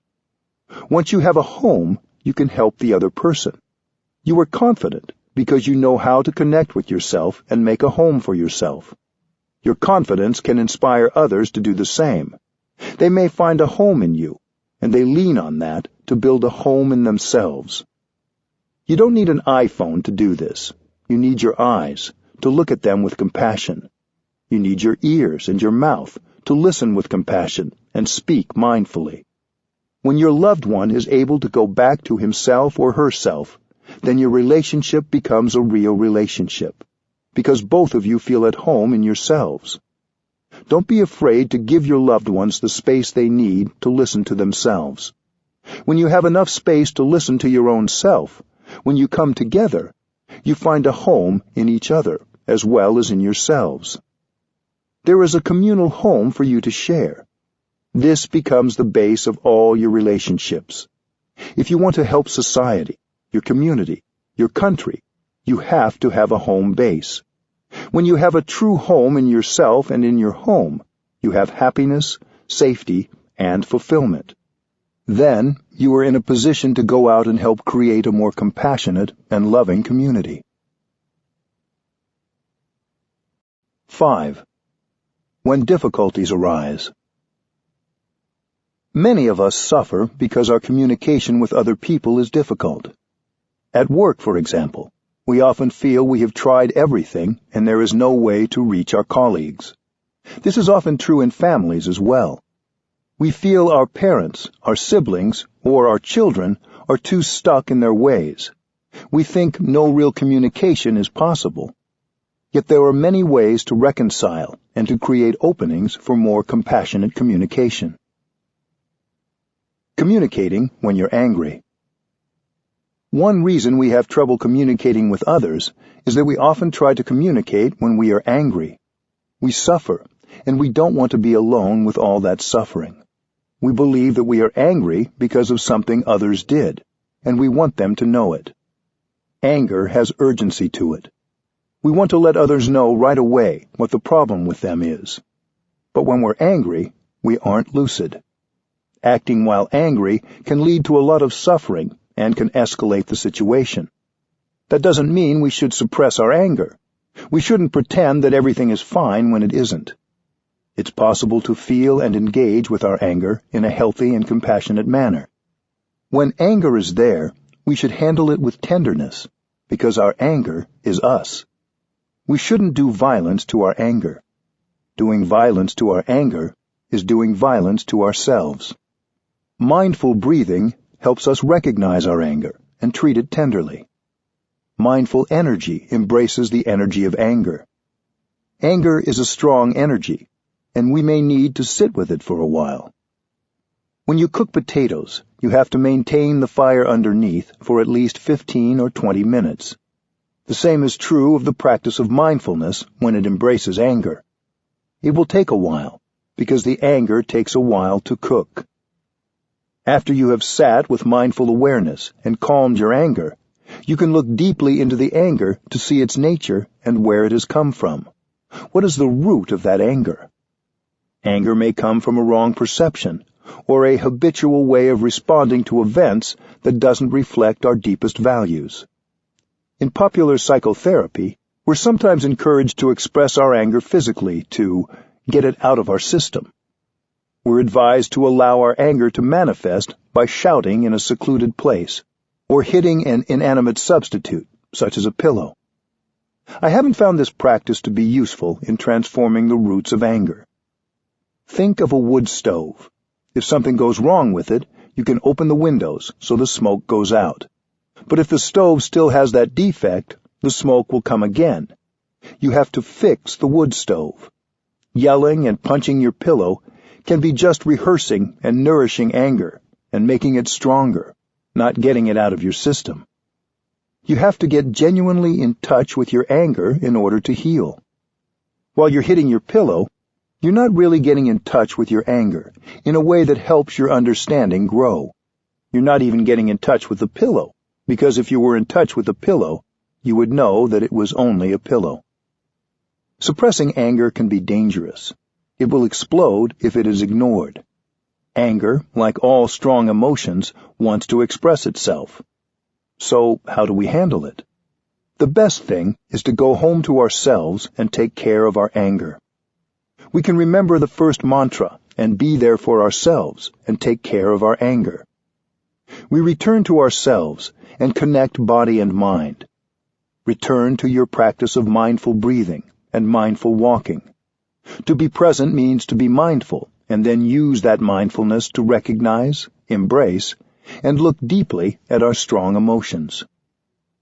Usually when anger manifests, we want to confront the person we think is the source of our anger.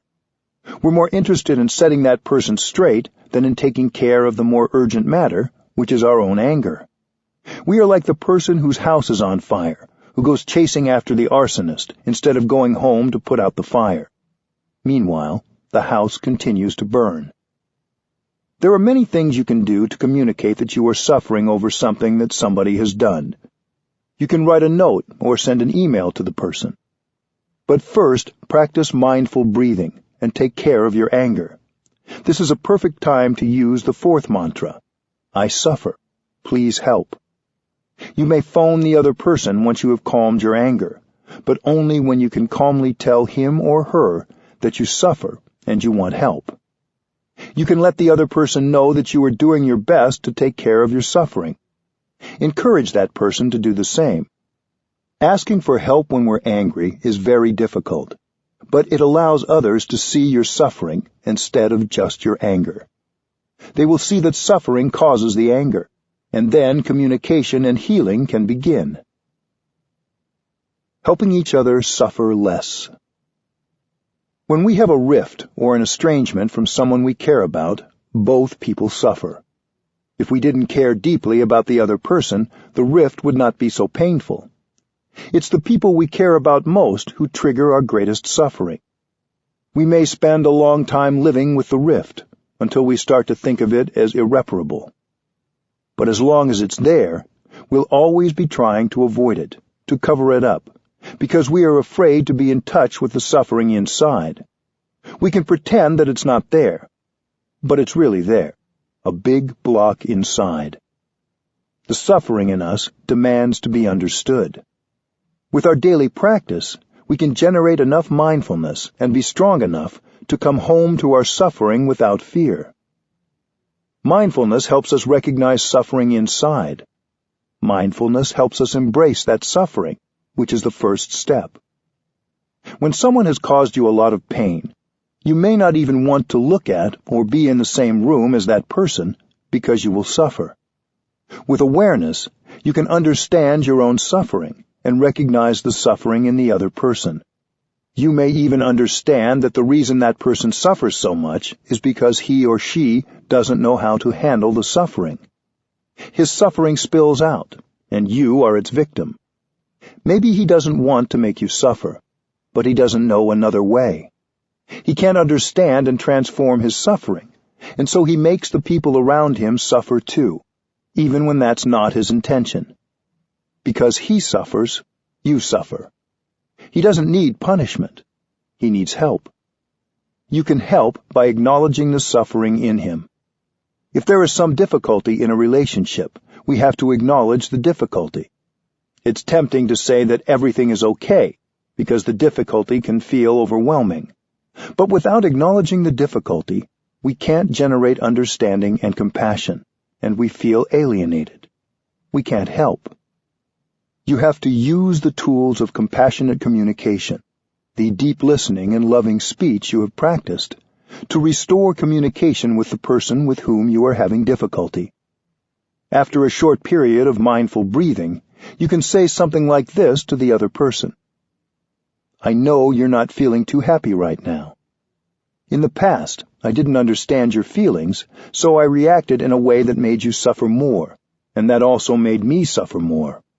I wasn't able to help you resolve the problem.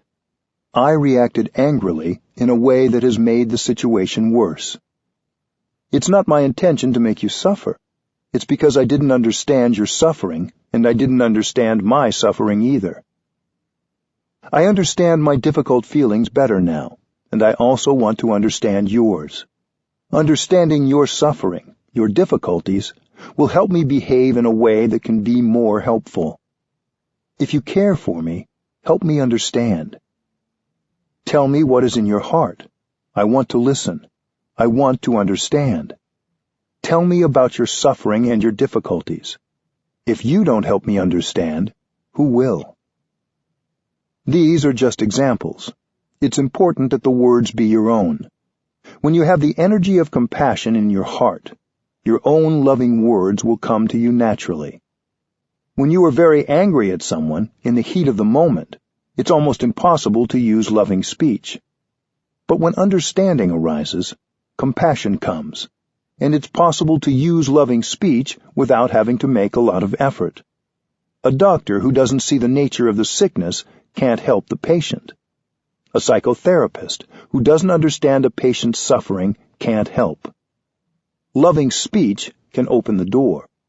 Then you have an opportunity to practice deep listening and help the other person heal the relationship. It takes courage to acknowledge difficulty in a relationship. You may think you will just wait until the other person comes to you first, but that may not happen. You can't wait. You can begin the practice of restoring communication by modeling open-hearted, compassionate dialogue. You may have to give yourself a deadline for making a start. When people come to week-long retreats, I give them a deadline of the last night of the retreat to begin the reconciliation. If you are truly practicing, others will see that and be affected by it. They may not be able to show it right away, but what you say and the look in your eyes will have an effect. The suffering of pride. There is a well-known Vietnamese story about a young couple who suffered deeply because they didn't practice mindful communication. The husband went off to war and left his pregnant wife behind. 3 years later, when he was released from the army, his wife came to the village gate to welcome him and brought along their little boy. It was the first time the man had seen his child. When the young couple saw each other, they could not hold back the tears of joy. They were so grateful that the young man had survived and come home. In Vietnam, there is a tradition that when an important event happens, we make an offering on an altar to our ancestors and tell them what has happened. The wife went to the market to buy flowers, fruits, and other provisions for an offering to place on the altar. The father stayed home with his son and tried to persuade the little boy to call him Daddy, but the little boy refused. He said, "Mister, you aren't my daddy. My daddy is someone else. He used to come and visit us every night. Whenever he came, my mother would talk to him for a long time and cry and cry. When my mother sat down, the man sat down. When my mother lay down, he also lay down. So you are not my daddy." Hearing these words, the young father's heart turned to stone. He could no longer smile. He became silent. When his wife returned, the man didn't look at her or speak to her anymore. He was very cold. He acted as though he despised her. She didn't understand why, and she began to suffer deeply. After the ceremony to make an offering to the ancestors, it's traditional to take the offering from the altar, and then the family sits down and enjoys the meal with happiness. But after the young man performed the offering, he didn't do this. He left the house, went into the village, and spent his time in the liquor shop. He got drunk because he couldn't bear his suffering. When the husband came home, it was very late. He did the same thing every evening. He never talked to his wife, never looked at her, never ate at home. The young lady suffered so much she couldn't bear it, and on the 4th day she jumped into the river and drowned. The evening after the funeral, the young father and the boy came home. As the man lit the kerosene lamp, the little boy shouted, "Here is my father," and pointed to the shadow of his father on the wall.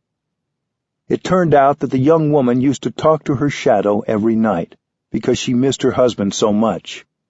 One day the little boy had said, "Everyone in the village has a father. Why don't I have one?" In order to calm the little boy, she pointed to her shadow that night on the wall and said, "There is your father." Of course, when she sat down, the shadow would sit down too. Now, the young father understood. His wrong perception had been wiped away, but it was too late. What if the man had gone to his wife and asked, "Darling, I've suffered so much the last few days. I don't think I can survive. Please help me. Please tell me who is that person who used to come every night and with whom you talked and cried?" That's a very simple thing to do. If he had done this, the young lady would have had a chance to explain, the tragedy would have been averted, and they would have recovered their happiness very easily. That's the direct way.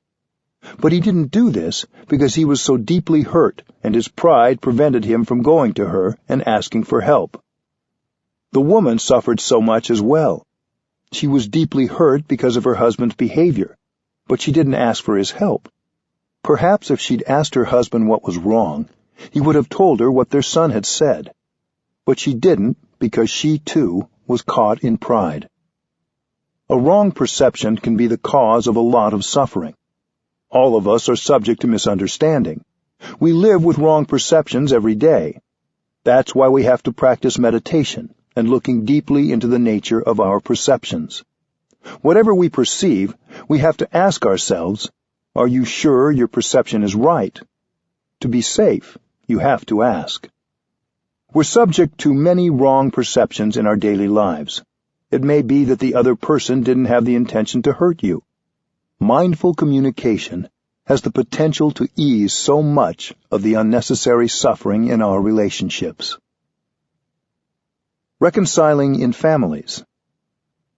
Sometimes communication is hardest in our own family, because families share similar suffering and ways of responding to suffering. The suffering of your parents was passed down from their parents and from their ancestors before them. Unless you begin to understand your own suffering and reconcile with yourself, that suffering will continue to be passed down to future generations. So we do the work of mindful communication, not just for ourselves and our loved ones, but for our descendants. Understanding your own suffering, you understand the suffering of your father. Your father may have had a lot of suffering and been unable to handle and transform the suffering, so he transmitted the whole mass of suffering to you. You inherit this suffering from him and from your mother. When we're still young, many of us are determined to be different from our parents. We say we'll never make our children suffer, but when we grow up, we tend to behave just like our parents, and we make others suffer, because like our ancestors, we don't know how to handle the energies we've inherited. We've received many positive and negative seeds from our parents and ancestors. They transmitted their habit to us because they didn't know how to transform it. Sometimes these habit energies have passed through many generations. You have to recognize that you are the continuation of your father, mother, and ancestors. Cultivate mindfulness so you can recognize the habit energy each time it arises and embrace it with your energy of mindfulness. Each time we're able to do this, the habit energy becomes weaker. If we keep practicing like this, we can stop the cycle of transmission, and this will benefit not only us, but our children and descendants. We can also help our children learn how to handle their habit energies and nourish the positive elements they have inside. The suffering we received from our parents when we were children is probably our deepest suffering. We may hate our parents and feel that, whether or not they are still living, we will never reconcile with them. Yet with our practice of breathing mindfully, walking mindfully, and looking deeply, we can bring about transformation and restore communication in even the most difficult families. If the other person also practices mindful awareness, it's much easier. But reconciliation is possible even if the other person doesn't know about the practice. Relationships with parents and siblings can be particularly difficult. Maybe during their childhood they were deeply wounded and no one listened to them. So now they are perpetuating the cycle, and they don't want to listen to anyone. Don't ask your family members to change. When you're able to generate the energy of understanding and compassion in yourself, reconciliation can begin to take place. I still remember a retreat in Oldenburg in northern Germany. On the 4th day of the retreat, I gave everyone a midnight deadline to begin reconciling with someone with whom they had great difficulty. The next morning, one man came to me and said, "I've been so angry at my father for years, I couldn't even look at him. Even when I dialed his number last night, I doubted I could talk to him calmly." But when he heard his father's voice, he found that he naturally used loving speech. He didn't even have to try. He said, "I know you suffered a lot during the past many years. I'm sorry. I know I've acted and spoken in a way that didn't help. I didn't mean to make you suffer." His father heard the compassion in his son's voice and told him for the first time about his suffering and his difficulties. Reconciliation is possible. You can find resolution to the difficulties in your relationships. You don't need to allow the difficulties to continue causing you to suffer month after month and year after year. The first step is to practice mindful breathing, mindful walking, and mindfulness in daily activities, so that you will be strong enough to go back to yourself, listen to your own suffering, and look deeply into its nature. Unless we listen to our own suffering, there's no chance of improving the quality of our relationships. With mindfulness, compassion arises, and you can accept yourself. Then you have the chance to look at others. Even if they are not there with you, you can still sit and close your eyes and see the suffering they have gone through for so many years. When you can see the suffering in others, you begin to understand that there is a reason they suffer like that. You are no longer angry with them anymore. Compassion will arise in your heart. When compassion is born, you are more peaceful, your mind is clearer, and you will be motivated to say or do something to help others transform their difficulties. Reconciliation becomes possible. Communicating in long-term relationships. In long-term relationships, as in families, we often get in the habit of thinking that change isn't possible. We think the other person should change, and they won't, so we give up hope. But we need to stop judging and return to our own internal communication. If we wait for our parents or our partner to change, it may take a very long time. If we wait for the other person to change, we may spend all our time waiting. So it's better that you change yourself. Don't try to force the other person to change. Even if it takes a long time, you will feel better when you are master of yourself and you are doing your best. Sometimes when you see your partner behaving in a way that irritates you, you might want to reproach him or her. If you immediately try to correct him, he may get irritated, and then you are both irritated and become unkind. It is as if the blue sky disappears, the green trees disappear, and you are 2 blocks of suffering, bumping against each other. This is the escalation of war, the escalation of unhappiness. You have to disentangle yourself from the unhappiness and go back to yourself, back to your peace, until you know how to handle the situation in a loving way. Then, only when you are calm, invite your partner to speak. You can say you are sorry for not having understood her or him better. Only say this when you are ready. Then listen to her deeply, even if what she says is complaining, reproachful, or not very kind. You may learn that your partner has many wrong perceptions about you and about the situation, but try not to interrupt. Let her speak. Let her have a chance to speak out everything in her, so she can feel listened to and understood. As your partner speaks, continue to breathe mindfully. Later on, you may find a way to undo her misunderstanding, little by little, in a very skillful, loving way, and mutual understanding will grow. If your partner says something untrue, don't interrupt and say, No, you're wrong. That wasn't my intention." Let him speak out. He's just trying to speak out the difficulty. If you interrupt, he will lose his inspiration to speak, and he will not tell you everything. You have plenty of time. You may even take a number of days to look deeply, in order to skillfully tell him about his wrong perception when he can hear it. You may have been angry with each other for years, and maybe because of just one condition, you're stuck and can't change the situation. If you can understand him deeply, you can start to make peace. Loving, compassionate speech and deep listening are the most powerful instruments for restoring communication. If you can understand and transform yourself, then you can help your partner. Sometimes we're in a negative environment that doesn't leave us space to communicate with ourselves. Sometimes we may need to change the environment around us.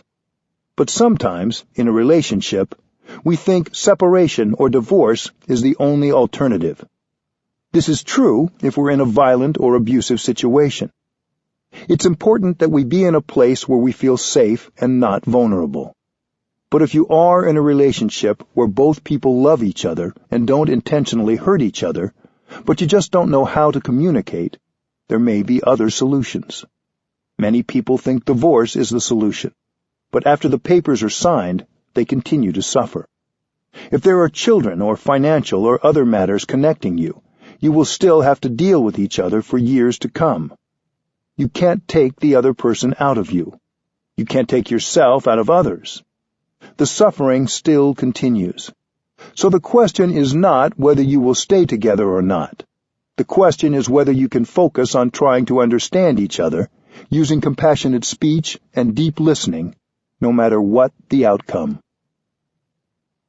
Mutual understanding in challenging situations. Compassionate communication is an extraordinarily powerful way to create mutual understanding and make changes. It can be used in situations where many people thought connection and communication impossible. It can transform situations where both parties are full of both fear and anger. I have seen this when we've hosted groups of Israelis and Palestinians at Plum Village. The first few days of such a retreat are always very difficult. In the beginning, both groups are full of fear, anger, and mistrust. The two groups don't even like to look at each other. They're so suspicious. They don't feel good when they look at each other because they've suffered a lot, and they believe that their suffering has been brought by the other side. During that first week, we focus solely on communicating with ourselves. Both groups practice and train in mindful breathing, non-thinking, and deep listening to themselves. Only in the second week do we encourage the compassionate communication practices of deep listening and loving speech with each other. The group that speaks is encouraged to use the kind of language that could help the others understand the suffering they've gone through, the children as well as the adults. Each group tells the other about every kind of suffering they have undergone, but they do it using loving speech and trying not to blame or accuse. We advise the listening group to listen with compassion. If they hear a misperception, they shouldn't try to interrupt and correct, because they will have plenty of time later on to help the other group correct their perceptions. When one group listens deeply to the other group, they recognize, maybe for the first time, that the other side has suffered very much, and that the suffering of the other group is very much like their own suffering, even if the circumstances are different. For many, it's the first time that they recognize people on the other side as human beings just like them, who have suffered just like them. When you understand their suffering, you feel compassion for them, and suddenly you don't hate anymore. You're not afraid of them anymore. Your way of looking at them has changed. They see compassion and acceptance in your eyes, and right away they suffer less. These sessions of deep listening are organized in such a way that people have enough time to listen and talk about their suffering. Some of us who were present at these sessions were neither Palestinian nor Israeli. We were monks, nuns, and lay practitioners who come to sit and breathe with them and support their practice. We practiced mindful breathing and offered the collective energy of peace and mindfulness so they could practice listening with compassion. Our presence with the two groups was very important. We created a collective energy that supported mindful speech. I think we can organize the same practice for ourselves or for any two groups who are divided. Sometimes Hindus are afraid of Muslims, and at the same time, Muslims are afraid of Hindus. In other situations, Muslims are afraid of Christians, and Christians are afraid of Muslims. We think of the other group as a threat to our survival and to our identity. The first thing is to look deeply and see that not only on your side, but also on the other side, there's a lot of fear and suffering. In the beginning, we think that we are the only ones who suffer and have a lot of fear. But if we get close enough to the other side and look, we see that they also have a lot of fear of us, and also suffering. When we can see their suffering and fear, we suffer less already. When we're able to produce a compassionate thought, this thought begins to heal us, heal the other, and heal the world. Peace negotiations. I think if government officials organized peace talks the way we organize sessions of deep listening and loving speech, they would have more success in bringing reconciliation to opposing parties. When opposing parties come together to negotiate, they shouldn't negotiate right away. Each group has a lot of doubt, anger, and fear in them, and negotiating may be too challenging when these strong emotions are present. The first part of any peace initiative should be devoted to the practice of breathing, walking, sitting, and calming. Then the groups may be ready to listen to each other, and the desire and capacity for mutual understanding will be there to serve as a basis for successful negotiations.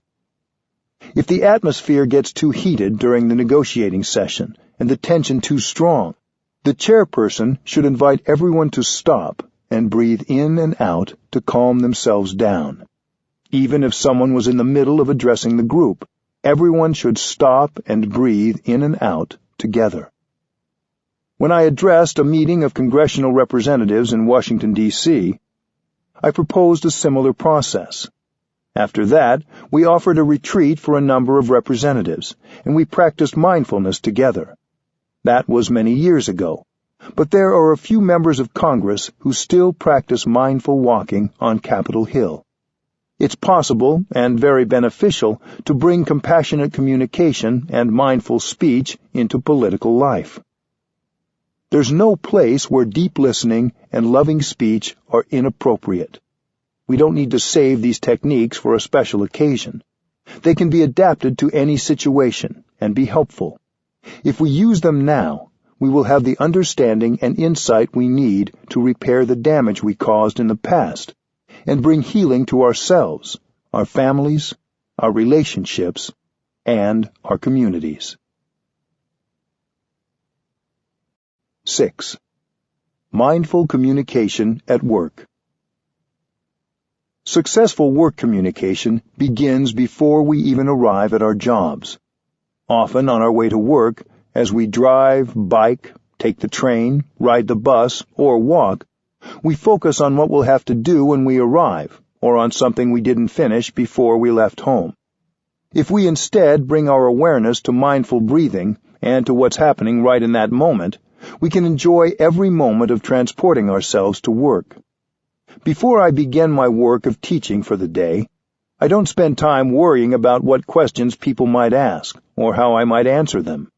Instead, as I walk from my room to the place where I teach, I enjoy every step and every breath fully, and I live each moment of my walk deeply. This way, when I arrive, I feel fresh and ready to work. I can offer my best answer to any question I may be asked.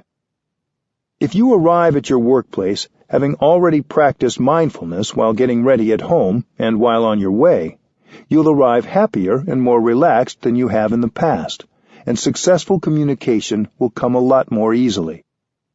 The way you think about your work and your work relationships affects how you communicate in your work environment. You may be under the impression that the purpose of your work is to offer a service to others or to produce an object or commodity. But while at work, you're also producing thoughts, speech, and actions. Communication is as much a part of your job as is the end product. If you communicate well in your work environment, not only do you enjoy yourself more, but you create a harmonious atmosphere that will carry over into your work. Everything you do will have a stronger element of compassion and be of greater benefit to more people. Leading by example. When I was in India a number of years ago, I met Mr. K.R. Narayanan when he was the President of the Indian Parliament. We spoke about using the practice of deep listening and compassionate dialogue in legislative bodies. I said that any work environment, including a legislative assembly, could become a community motivated by mutual understanding and compassion. If we create a healthy and nourishing work community, we are modeling the kind of environment we want to create in the world. When, in a work environment, you use mindful and compassionate speech, you're offering the best of yourself. If we can combine our insights and experiences, the collective insight will bring about the wisest decisions. If we're not able to listen to our colleagues with a free heart, if we only consider and support ideas that we already know and agree with, we're harming our work environment. Whatever your position is at work, you can set an example by learning to listen to everyone with equal interest and concern. Many workplaces are characterized by daily stress. We need to set up spaces at work for the practice of mindful breathing.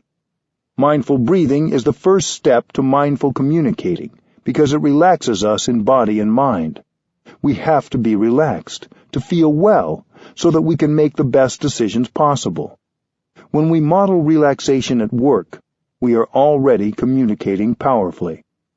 Mr. Narayanan and I talked about integrating mindful breathing into the Parliament of India as a way to reduce stress. If they can do it in the legislature, perhaps you can do it in your workplace.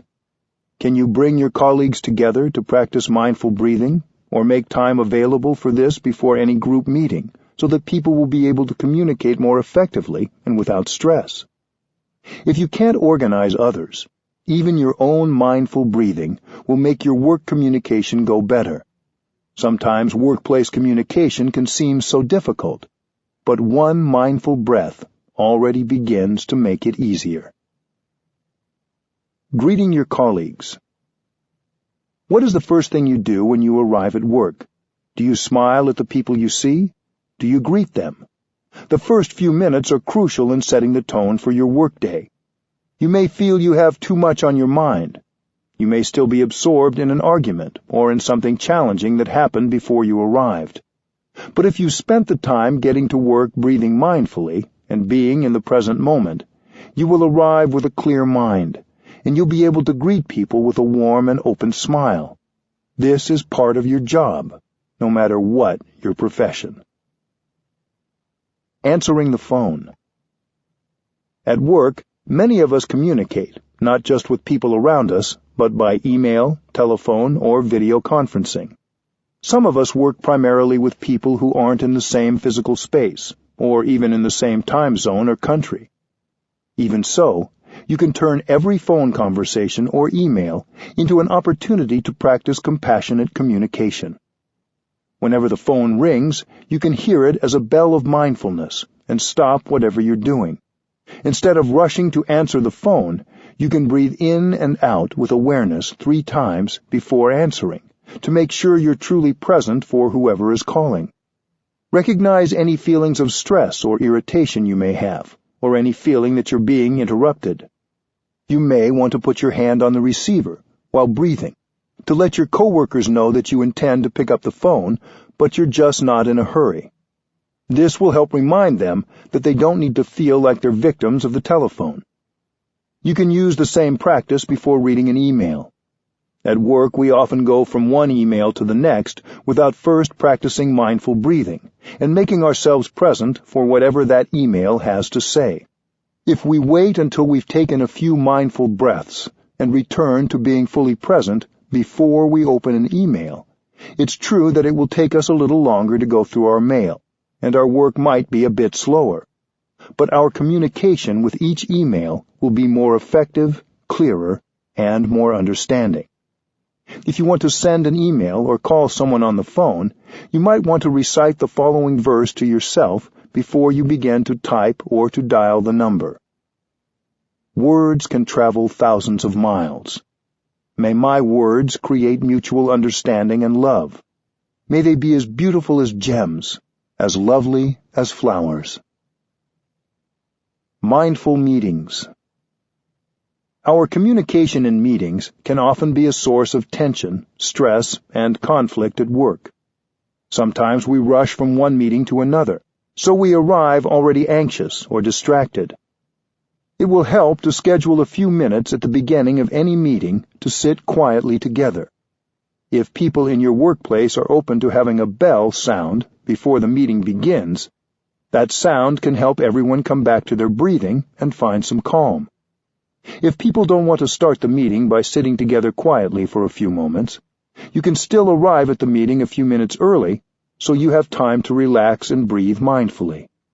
Perhaps other people will see your example and join you the next time. You don't need to say anything or make a point of letting others know you're doing this. Just do it and enjoy the benefit it brings you. It can be helpful in setting the tone of a meeting to open with a spoken agreement that the participants will respect each other's words and be open to the views of others. If we try to impose our views on others, we only create tension and suffering at work. So, in any meeting, practice being open and listening to the experience and insight of others. If you have a wonderful idea and are eager to share it, that's good. But you shouldn't be so eager to share your ideas that you drown out the ideas of others. Invite everybody to express their ideas. Trust that the best ideas will emerge from this process as collective wisdom. During the meeting, practice using loving speech and deep listening. Follow your breathing as you listen. Let one person speak at a time without interruption. Don't get caught up in verbal duels. Speak from your own experience and address the whole group whenever you talk. If you have questions or concerns, place them in the center of the circle for the whole group to contemplate and address. This may be challenging. It is likely a new culture for conducting meetings, one that is different from the way meetings have been run in the past. You don't have to try to change the culture all at once. If everyone agrees to listen mindfully and without interruption, that is wonderful. But even if it's only you who follows these guidelines and makes a commitment to speak and listen with compassion, it will have a positive effect. Creating community at work. If you're modeling compassionate communication at work, soon others may be interested in practicing mindful breathing, sitting, and walking with you. If you're surrounded by people who are practicing mindfulness together, you'll all be supported by the collective energy, and mindful speech and deep listening will come much more easily. The more you practice mindfulness, the more you'll see things you can do to change your work environment in a positive way. When we practice mindful speech and deep listening, our way of communicating becomes a bell of mindfulness for everyone. When you walk mindfully, enjoying every step you take, this encourages others to do the same, even if they don't know that you're practicing mindfulness. When you smile, your smile supports everyone around you and also reminds others to smile. When you practice, your presence has a positive effect on you and those around you. A rock in the river. All of us have difficulties at work sometimes. We all have our own pain, sorrows, and fears. Often at work, we don't give ourselves time or space to recognize and embrace these strong emotions, so our tension comes out in unintentional ways. This can make communication difficult. But none of us needs to embrace pain and sorrow alone. When you throw a rock into a river, no matter how small the rock is, it will sink to the bottom of the river. But if you have a boat, you can carry many tons of rocks and they won't sink. The same is true of our suffering. Our sorrow, fear, worries, and pain are like rocks that can be carried by the boat of mindfulness. If we give ourselves the time and space to embrace and recognize the suffering, we won't sink into the ocean of anger, worries, or sorrow. We become lighter. We can practice mindfulness alone, but we can find more ease and joy if we can bring mindful communication into our work environments and have the support of others who are practicing mindfulness with us. Don't expect to change your work environment overnight, but if you make a diligent effort to practice compassionate communication, both with yourself and with your colleagues, you're taking steps in the right direction, and that is good enough. 7. Creating community in the world.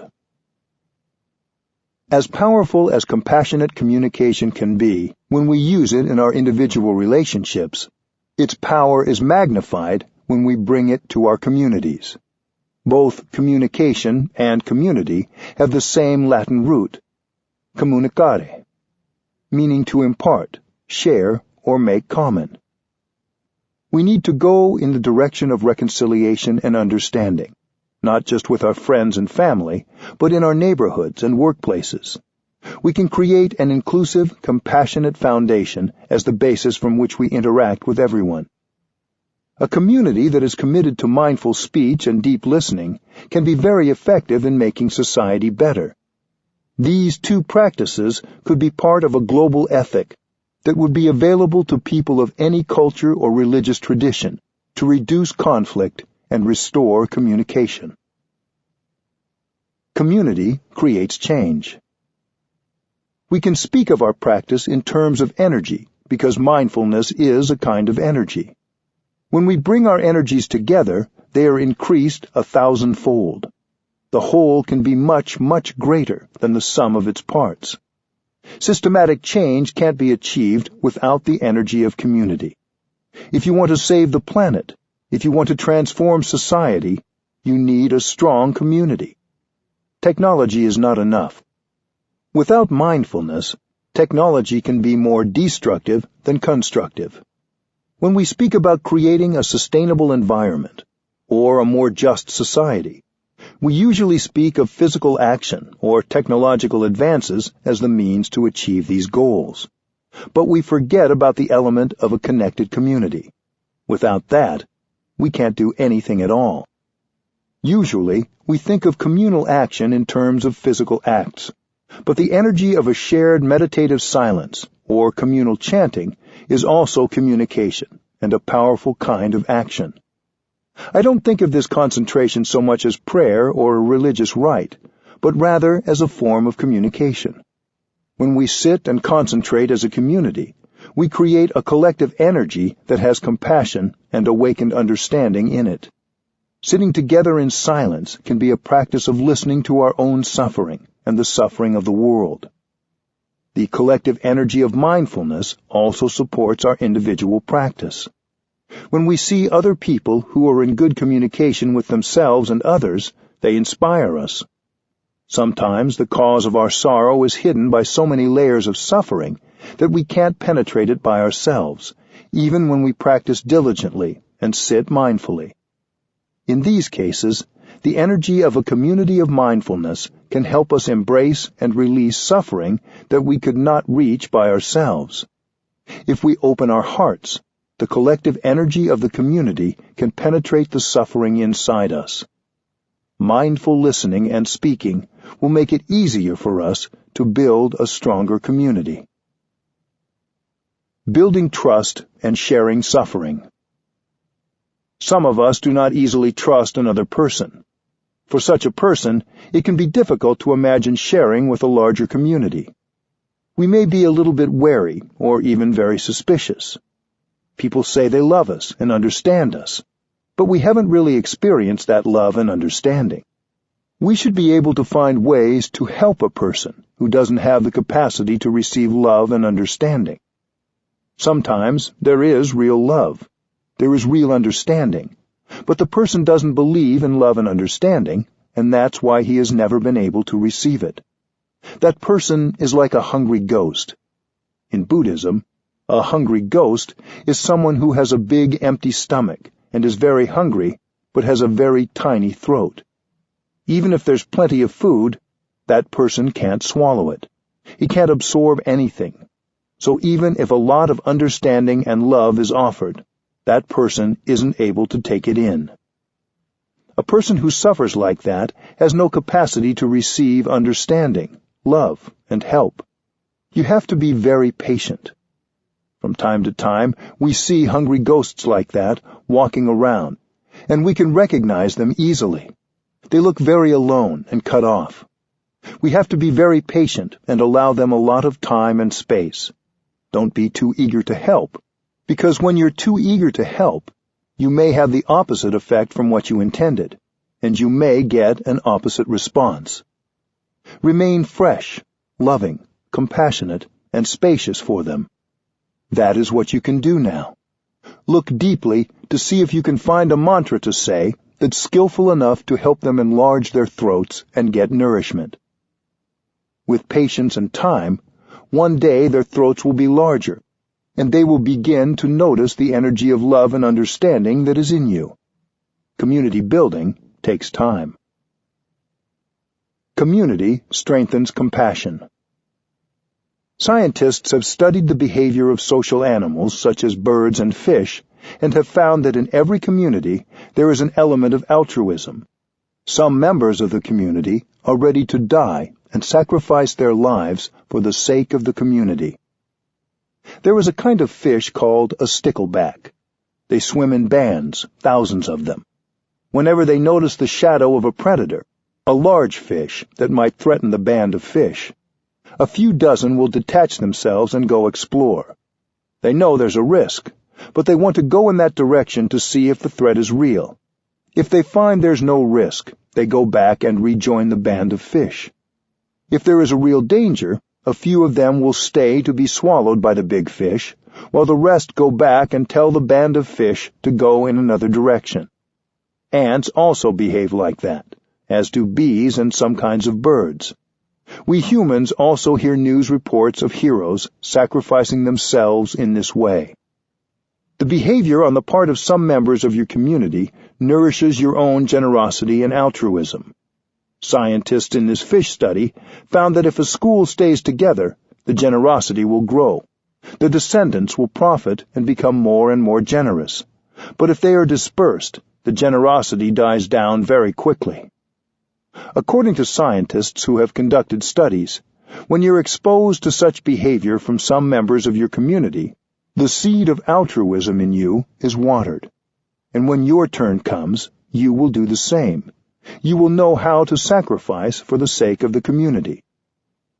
Living in the world, we have strong habits. We walk without any awareness or enjoyment of our steps. We walk as if we have to run. We speak, but don't know what we are saying. We create a lot of suffering while speaking. Communities that commit themselves to mindfulness can help members of the community learn how to speak, breathe, and walk mindfully. The community helps train you, and you train yourself.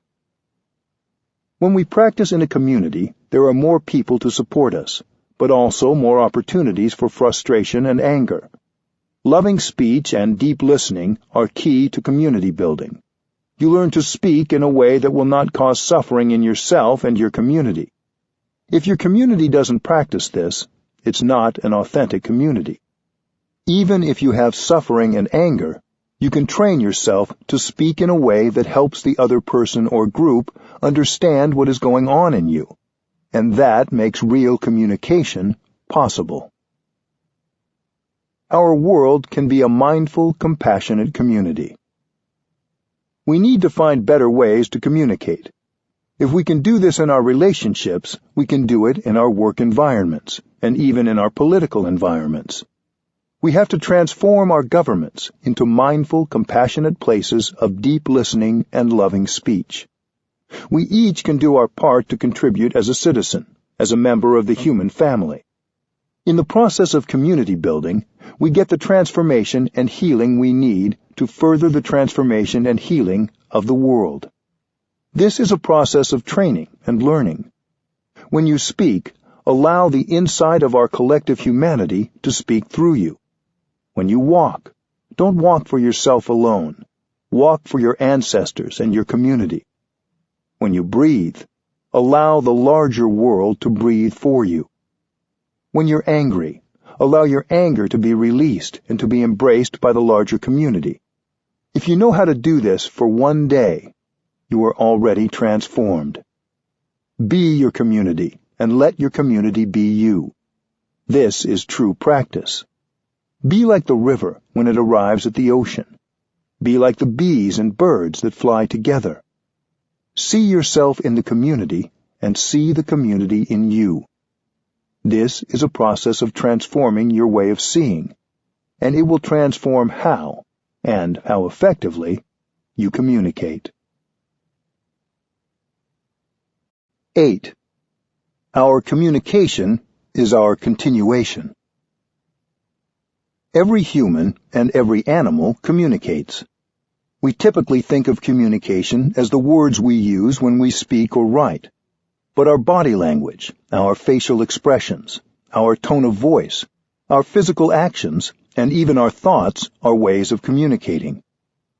Just as an orange tree can produce beautiful orange leaves, blossoms, and fruits, a beautiful human being can produce beautiful thoughts, speech, and actions. Our communication is not neutral. Every time we communicate, we either produce more compassion, love, and harmony, or we produce more suffering and violence. Our communication is what we put out into the world, and what remains after we have left it. In this way, our communication is our karma. The Sanskrit word karma means action, and it refers not just to bodily action, but to what we express with our bodies, our words, and our thoughts and intentions. Throughout our day, we produce energies of thought, speech, and action. We're communicating in every moment, either with ourselves or with others. Thinking, speech, and bodily acts are our own manifestations. You are your action. You are what you do, not only what you do with your body, but also with your words and your mind. Karma is the triple action of our thoughts, our speech, and our bodily actions. Thinking is already action. Even if you don't see its manifestation, it is there as powerful energy. Thinking can push you to do or say things that are destructive, or it can create a lot of love. Every thought will bring a fruit, sometimes right away, sometimes later on.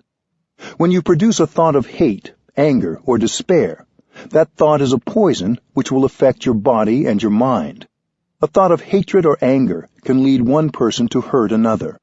If you commit a violent act, it means you've been producing thoughts of hatred, anger, and the desire to punish. So thinking is already acting. You don't need to say or do anything in order to be acting. To produce a thought is to act. When you produce a thought that is full of understanding, forgiveness, and compassion, that thought will immediately have a healing effect on both your physical and mental health and on those around you. If you think a thought that is full of judgment and anger, that thought will immediately poison your body and mind and the people around you. Thinking is the first kind of action, because our thinking is the basis for how we affect the world. Our speaking also has a huge effect. If we're capable of speaking and writing with compassion and understanding, we feel wonderful in our bodies and in our minds. We don't speak with compassion just so that the person or people we're speaking to will feel better. Our compassionate speech has a healing effect on us too. After you have been able to say something kind, forgiving, and compassionate, you feel much better. When you write words full of compassion and forgiveness, you feel freer, even if the person you're writing to hasn't read them yet. Even before you mail the letter or send the email or text, you feel better. The person reading your words will also feel your compassion. In the same way, if you speak with anger and violence, if you speak out of a desire to punish, both you and the people who hear your words experience more suffering. Think of a child hearing her parents fighting. Even if the words are not directed at her, the effect of the angry speech is much the same. Speech, the second form of action, can heal and liberate, or it can cause destruction and pain. The third form of action is bodily action. We communicate with our body language, our clenched fists or open arms, but also with our larger actions, including what we choose to show up for, what we do with our day, and how we treat others. If you are able to do something in the line of saving, supporting, protecting, comforting, rescuing, or caring, there is a positive effect right away. Every communication bears our signature. Everything we say and do bears our signature. We can't say, "That's not my thought." We're responsible for our own communication. So if it happens that yesterday I said something that wasn't right, I have to do something today to transform it. The French philosopher Jean-Paul Sartre said, "Man is the sum of all his actions." The value of our lives depends on the quality of our thinking, our speech, and our action. We want to offer the best kind of thinking, the best kind of speech, and the best kind of bodily acts, because those actions are our continuation. When we think, when we speak, when we act, we create, and we are there in our creations. That is the outcome of our being. Our communications will not be lost when our physical bodies are no longer here. The effect of our thinking, speech, and physical actions will continue to ripple outward into the cosmos. Whether this body is still here or has disintegrated, our actions continue. When you produce a thought, it bears your signature. It's you who produced that thought, and you are responsible for it. If it's a thought of compassion, forgiveness, non-discrimination, you will continue beautifully because you are there in it. You are the author of that action. Your speech and your physical actions, both compassionate and violent, also bear your signature. We are like the cloud that produces the rain. Through the rain, the cloud continues to affect the crops, the trees, and the rivers, even after the cloud is no longer floating there in the sky. Likewise, everything we produce in terms of thought, speech, and action continues even after our bodies disintegrate. The cloud is there in the cornfield and in the river. When this body disintegrates, our words, thoughts, and physical actions continue to have an effect. Our thoughts, speech, and actions are our real continuation. According to this practice, it's possible to continue beautifully into the future. Imagine a bank account somewhere in which we deposit every word, thought, and physical action. The bank account certainly does exist, but its nature is non-local. Nothing is lost. Changing the past. Suppose in the past you said something unkind to your grandmother. Now she is no longer alive, so you can't apologize directly to her. Many of us carry the guilt of something we have said or done that we think we can't rectify. But it's possible to erase that unskillfulness of the past. The past isn't exactly gone. If we know our communication continues, then we know the past is still there, disguised in the present moment. After all, the suffering is still there. You can touch it. What you can do is to sit down, breathe in and out deeply, and recognize that in every cell of your body there is the presence of your grandmother. Grandma, I know that you are there in every cell of my body. I am your continuation. I'm sorry I said something that made you suffer and made me suffer. Please listen, Grandma. I promise that from now on, I won't say such a thing to anyone anymore. Grandma, please accept helping me in this practice. When you talk to your grandmother like that, you can see her smiling to you, and you heal the suffering of the past. Communication isn't static. Even if yesterday you produced a thought of anger and hate, today you can produce a thought in the opposite direction, a thought of compassion and tolerance. As soon as we produce the new thought, it can very quickly catch up with yesterday's thought and neutralize it. Using right communication today can help us heal the past, enjoy the present, and prepare the ground for a good future. 9. Practices for compassionate communication. The computer bell. Many times when we work with our computers, we are completely lost in our work, and we forget to be in touch with ourselves. Or we may forget to pay attention to our conversations, getting carried away in juicy gossip, criticizing, complaining, or other unmindful speech. We can program a bell of mindfulness on our computers, and every quarter of an hour, or as often as we like, the bell sounds and we have a chance to stop and go back to ourselves. Breathing in and out 3 times is enough to release the tension in the body and smile, and then we can continue our work. Drinking tea in mindfulness. Drinking tea is a wonderful way to set aside time to communicate with yourself. When I drink my tea, I just drink my tea. I don't have to think.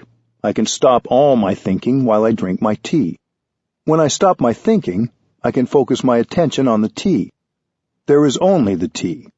There is only me. Between me and the tea, there is a connection. I don't need a telephone to talk to the tea. In fact, because I'm not on the telephone, I can get more in touch with the tea. I just breathe in, and I'm aware that my in-breath is there. I'm aware that my body is there, and I'm aware that the tea is there. It's wonderful to make the time to just drink your tea. In Zen Buddhism, we don't normally use commandments as hard and fast rules, but drink your tea is like a Zen commandment to bring you back to your true home. Don't think. Be there, body and mind united. Establish yourself in the here and the now. You are true. You are not a phantom. You are real, and you know what is going on. What is going on is that there is a cup of tea in your hands. Listening to your inner child. Every one of us has a wounded child within, who needs our care and love. But we run away from our inner child because we're afraid of the suffering. In addition to listening to others with compassion, we must also listen to the wounded child inside us. That little child needs our attention. Take time to go back and tenderly embrace the wounded child within you. You can talk to the child with the language of love. Dear one, in the past I left you alone. I've gone away from you for so long. I'm sorry. Now I have come back to take care of you, to embrace you. I know you suffer so much, and I have neglected you. But now I've learned the way to take care of you. I am here now. If we have to, we can cry with that child. Whenever we sit, we can spend time sitting and breathing with that child. Breathing in, I go back to my wounded child. Breathing out, I take good care of my wounded child. When we go for a walk, we can take the hand of our little child. We should talk to our child several times a day for healing to take place. The little child has been left alone for a long time, so we need to begin this practice right away. Go back to your inner child every day and listen for 5 or 10 minutes, and healing will take place. Our wounded child is not only us. He or she may represent several generations of ancestors. Our parents and ancestors may have suffered all their lives without knowing how to look after the wounded child in themselves, so they transmitted that child to us. So when we're embracing the wounded child inside us, we're embracing all the wounded children of past generations. This practice doesn't just benefit us. It liberates numberless generations of ancestors and descendants. This practice can break the cycle. Writing a love letter. If you have difficulties with someone in your life, you might spend some time alone and write that person a real letter. You can write the letter to someone you see every day, or, just as effectively, to someone you haven't seen for years, or even to someone who is no longer living. It is never too late to bring peace and healing into a relationship. Even if we no longer see that person, we can reconcile inside ourselves, and the relationship can heal. Give yourself a couple of hours to write a letter using loving speech. While you write the letter, practice looking deeply into the nature of your relationship. Why has communication been difficult? Why has happiness not been possible? Here is an example. My dear, I know you have suffered a lot over the past many years. I have not been able to help you. In fact, I have made the situation worse. It is not my intention to make you suffer. Maybe I'm not skillful enough. Maybe I tried to impose my ideas on you. In the past, I thought you made me suffer. Now I realize that I have been responsible for my own suffering.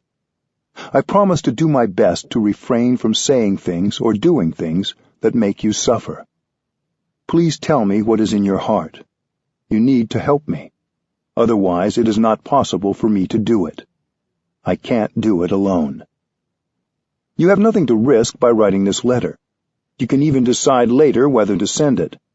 But whether you send it or not, you will find that the person who finishes writing the letter is not the same person who began it.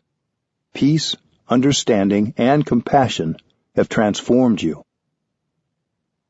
Peace treaties and peace notes. The peace treaty and the peace note are two tools to help us heal anger and hurt in our relationships. The peace treaty can be used as a preventative tool, before we utter or are hurt by words or actions that seem unkind. When we sign the peace treaty, we are making peace, not just with the other person, but within ourselves. The peace note can be used as a healing tool when we're hurt or angry because of something someone has said or done. You can copy it and keep blank copies available whenever you need it. You can use it in place of the fourth mantra note that you keep in your wallet. If someone does something that brings us suffering, we can say, "What you just said hurt me. I would like to look deeply into it, and I would like you to also look deeply into it. Let's make an appointment for some time later in the week to look at it together." One person looking at the roots of our suffering is good. Two people looking is better, and two people looking together is best. Both the treaty and the note suggest waiting a few days for discussion. You can pick any night. First, you are still hurt, and it may be too risky if you begin discussing it now.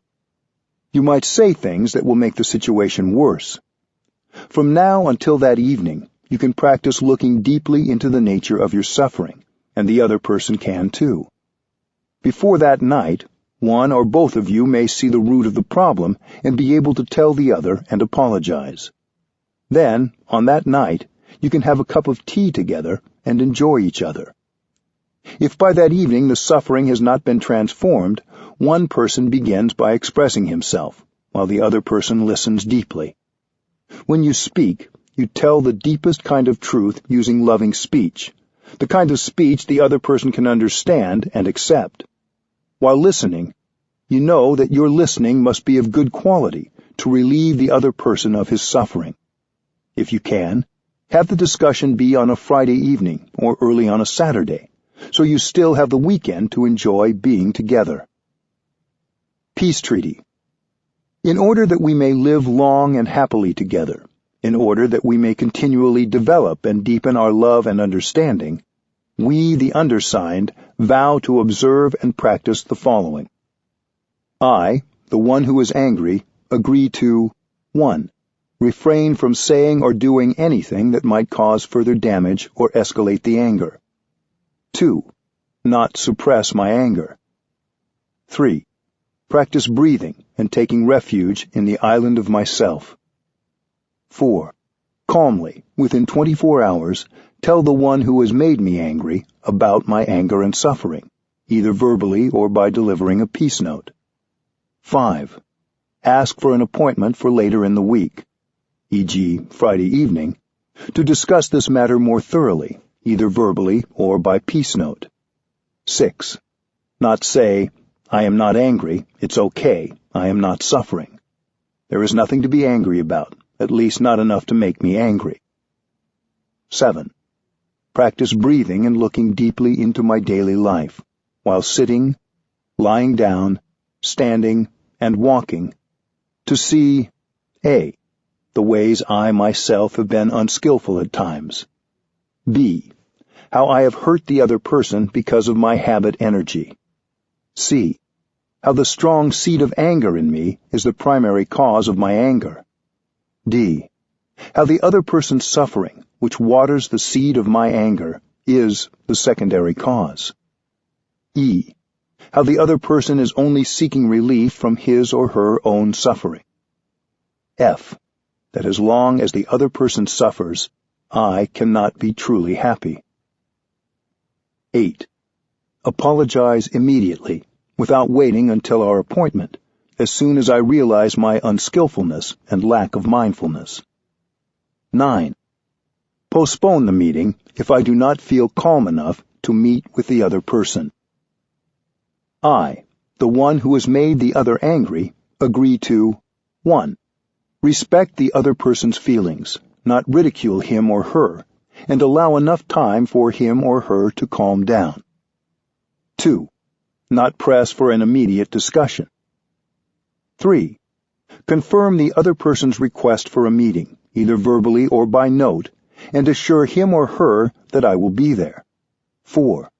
Practice breathing and taking refuge in the island of myself to see how A. I have seeds of unkindness and anger, as well as habit energy to make the other person unhappy. B. I have mistakenly thought that making the other person suffer would relieve my own suffering. C. By making him or her suffer, I make myself suffer. 5. Apologize as soon as I realize my unskillfulness and lack of mindfulness, without making any attempt to justify myself, and without waiting until the meeting. We vow to abide by these articles and to practice wholeheartedly. Beginning anew. When a difficulty arises in our relationships, and one of us feels resentment or hurt, a good practice to try is called beginning anew. To begin anew is to look deeply and honestly at ourselves, our past actions, speech, and thoughts, and to create a fresh beginning within ourselves and in our relationships with others. Beginning anew helps us develop our kind speech and compassionate listening, because it is a practice of recognition and appreciation of the positive elements of another person. Recognizing others' positive traits allows us to also see our own good qualities. Along with these good traits, we each have areas of weakness, such as talking out of our anger, or being caught in our misperceptions. As in a garden, when we water the flowers of loving kindness and compassion in each other, we also take energy away from the weeds of anger, jealousy, and misperception. We can practice beginning anew every day by expressing our appreciation to the people we care about, and apologizing right away when we do or say something that hurts them. We can also politely let others know when we have been hurt. A more formal beginning anew can be done weekly in families and in work situations. It is a 3-part process: watering flowers, expressing regrets, and expressing hurts and difficulties. This practice can prevent feelings of hurt from building up over weeks and helps make the situation safe for everyone in the workplace or family. Flower watering is the first part of the practice. Flower watering is simply showing appreciation for the others in your family or work community. People do it one at a time, waiting until they feel moved to speak. The others let them speak without response. It is helpful for people to hold a vase of flowers or some object in front of them as they speak, so that their words reflect the freshness and beauty of the flowers.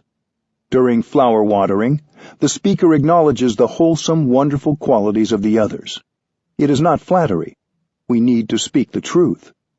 Everyone has strong points that can be seen with awareness. No one can interrupt the person holding the flowers. Each person is allowed as much time as needed, and everyone else practices deep listening. When one person has finished speaking, he or she stands up and slowly returns the vase to the center of the room. We should not underestimate the first step of flower watering. When we sincerely recognize the beautiful qualities of other people, it is very difficult to hold on to our feelings of anger and resentment. We naturally soften, and our perspective becomes wider and more inclusive of the whole reality. In the second part of the practice, participants express regret for anything they have done to hurt others. It does not take more than one thoughtless phrase to hurt someone. Sometimes we hold on to some small resentment or regret, and it grows because we don't have the time to make it right. The practice of beginning anew is an opportunity for us to recall some regret from earlier in the week and undo it. In the third part of the ceremony, we express ways in which others have hurt us. Loving speech is crucial. We want to heal our families and work communities, not harm them. We speak frankly, but we don't want to be destructive. When we sit among people who are all practicing deep listening, our speech becomes more beautiful and more constructive. We never blame or argue. In this final part of the practice, compassionate listening is crucial. We listen to another's hurts and difficulties with the willingness to relieve the suffering of the other person, not to judge or argue. We listen with all our attention. Even if we hear something that is not true, we continue to listen deeply so the other person can express his or her pain and release the tensions within. If we reply or correct that person, the practice will not bear fruit. We just listen. If we need to tell others that their perception was not correct, we can do that a few days later, privately and calmly. Then, at the next beginning anew practice, they may rectify the error themselves, and we will not have to say anything. We can end the practice with a moment of silence. Just practicing the first part of beginning anew, flower watering, can increase the happiness and communication in your family or your workplace. You don't need to do all 3 parts each time, especially when the practice is new to you. It will work to spend most of your time on flower watering. Then slowly over time, as trust is built, you can add the second and third parts. Even then, don't skip over the first. Expressing appreciation is one of the greatest ways of building strong and caring relationships. The cake in the refrigerator. One tool we can use to improve our communication is a cake. It doesn't matter if you're not a baker, don't have a cake, or are gluten-free. This is a very special cake that is not made of flour and sugar like a sponge cake. We can keep eating it, and it is never finished.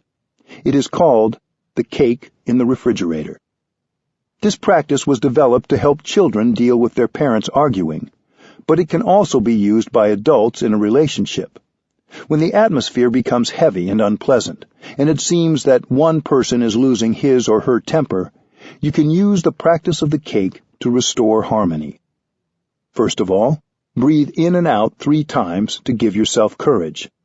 Then turn to the person or people who seem upset and let them know you just remembered something. When they ask you what, you can say, "I remember that we have a cake in the refrigerator." Saying, "There is a cake in the refrigerator," really means, "Please, let's not make each other suffer anymore."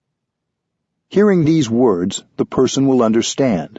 Hopefully he or she will look at you and say, "That's right, I'll go and get the cake." This is a non-judgmental way out of a dangerous situation. The person who is upset now has an opportunity to withdraw from the fight without causing more tension. The person goes into the kitchen, opens the refrigerator to take out the cake, and boils water to make the tea, all the while following their breathing. If there is no real cake in the refrigerator, something else can be substituted, a piece of fruit or toast, or whatever you find.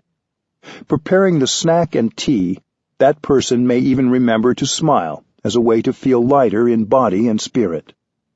While sitting alone in the living room, the other person can begin to practice breathing in mindfulness. Gradually, hot tempers will calm down. After the tea and cake have been placed on the table, perhaps all will join the tea party in an atmosphere that is light and full of understanding. If one person is hesitant to take part, you can coax him or her by saying, "Please come and have some tea and cake with me." Hugging meditation. Some of our strongest communication does not include words. When we hug, our hearts connect, and we know we are not separate beings. Hugging with mindfulness and concentration can bring reconciliation, healing, understanding, and much happiness. You may practice hugging meditation with a friend, your daughter, your father, your partner, or even with a tree. To practice, First bow and recognize the presence of the other. Close your eyes, take a deep breath, and visualize yourself and your beloved 300 years from now. Then you can enjoy 3 deep conscious breaths to bring yourself fully there. You can say to yourself, breathing in, I know that life is precious in this moment. Breathing out, I cherish this moment of life.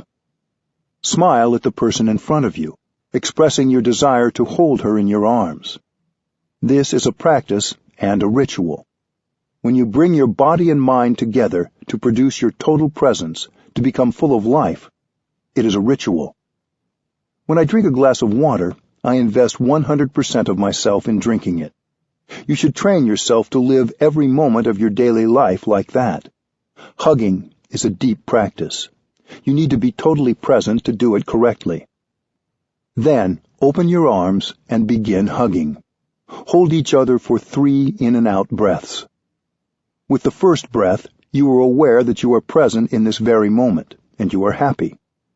With the second breath, you are aware that the other is present in this moment, and she is also happy. With the third breath, you are aware that you are here together, right now on this earth, and you feel deep gratitude and happiness for your togetherness. You then may release the other person and bow to each other to show your thanks. You can also practice it in the following way. During the first in-breath and out-breath, become aware that you and your beloved are both alive. For the second in-breath and out-breath, think of where you will both be 300 years from now. And for the third in-breath and out-breath, go back to the insight that you are both alive.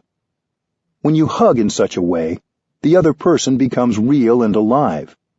You do not need to wait until one of you is ready to depart for a trip. You may hug right now and receive the warmth and stability of your friend in the present moment.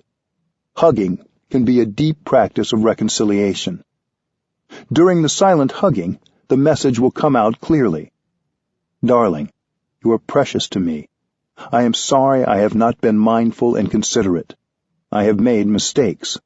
Allow me to begin anew. Life becomes real at that moment.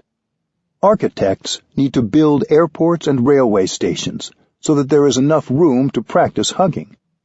Your hugging will be deeper, and so will your happiness.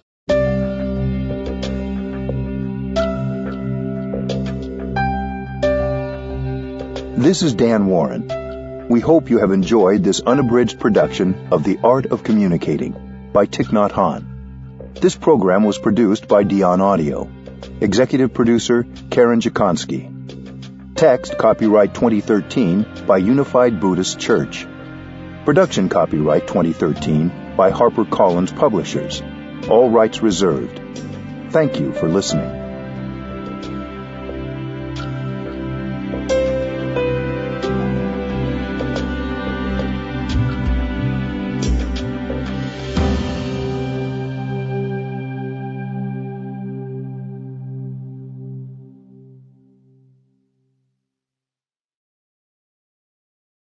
Audible hopes you have enjoyed this program.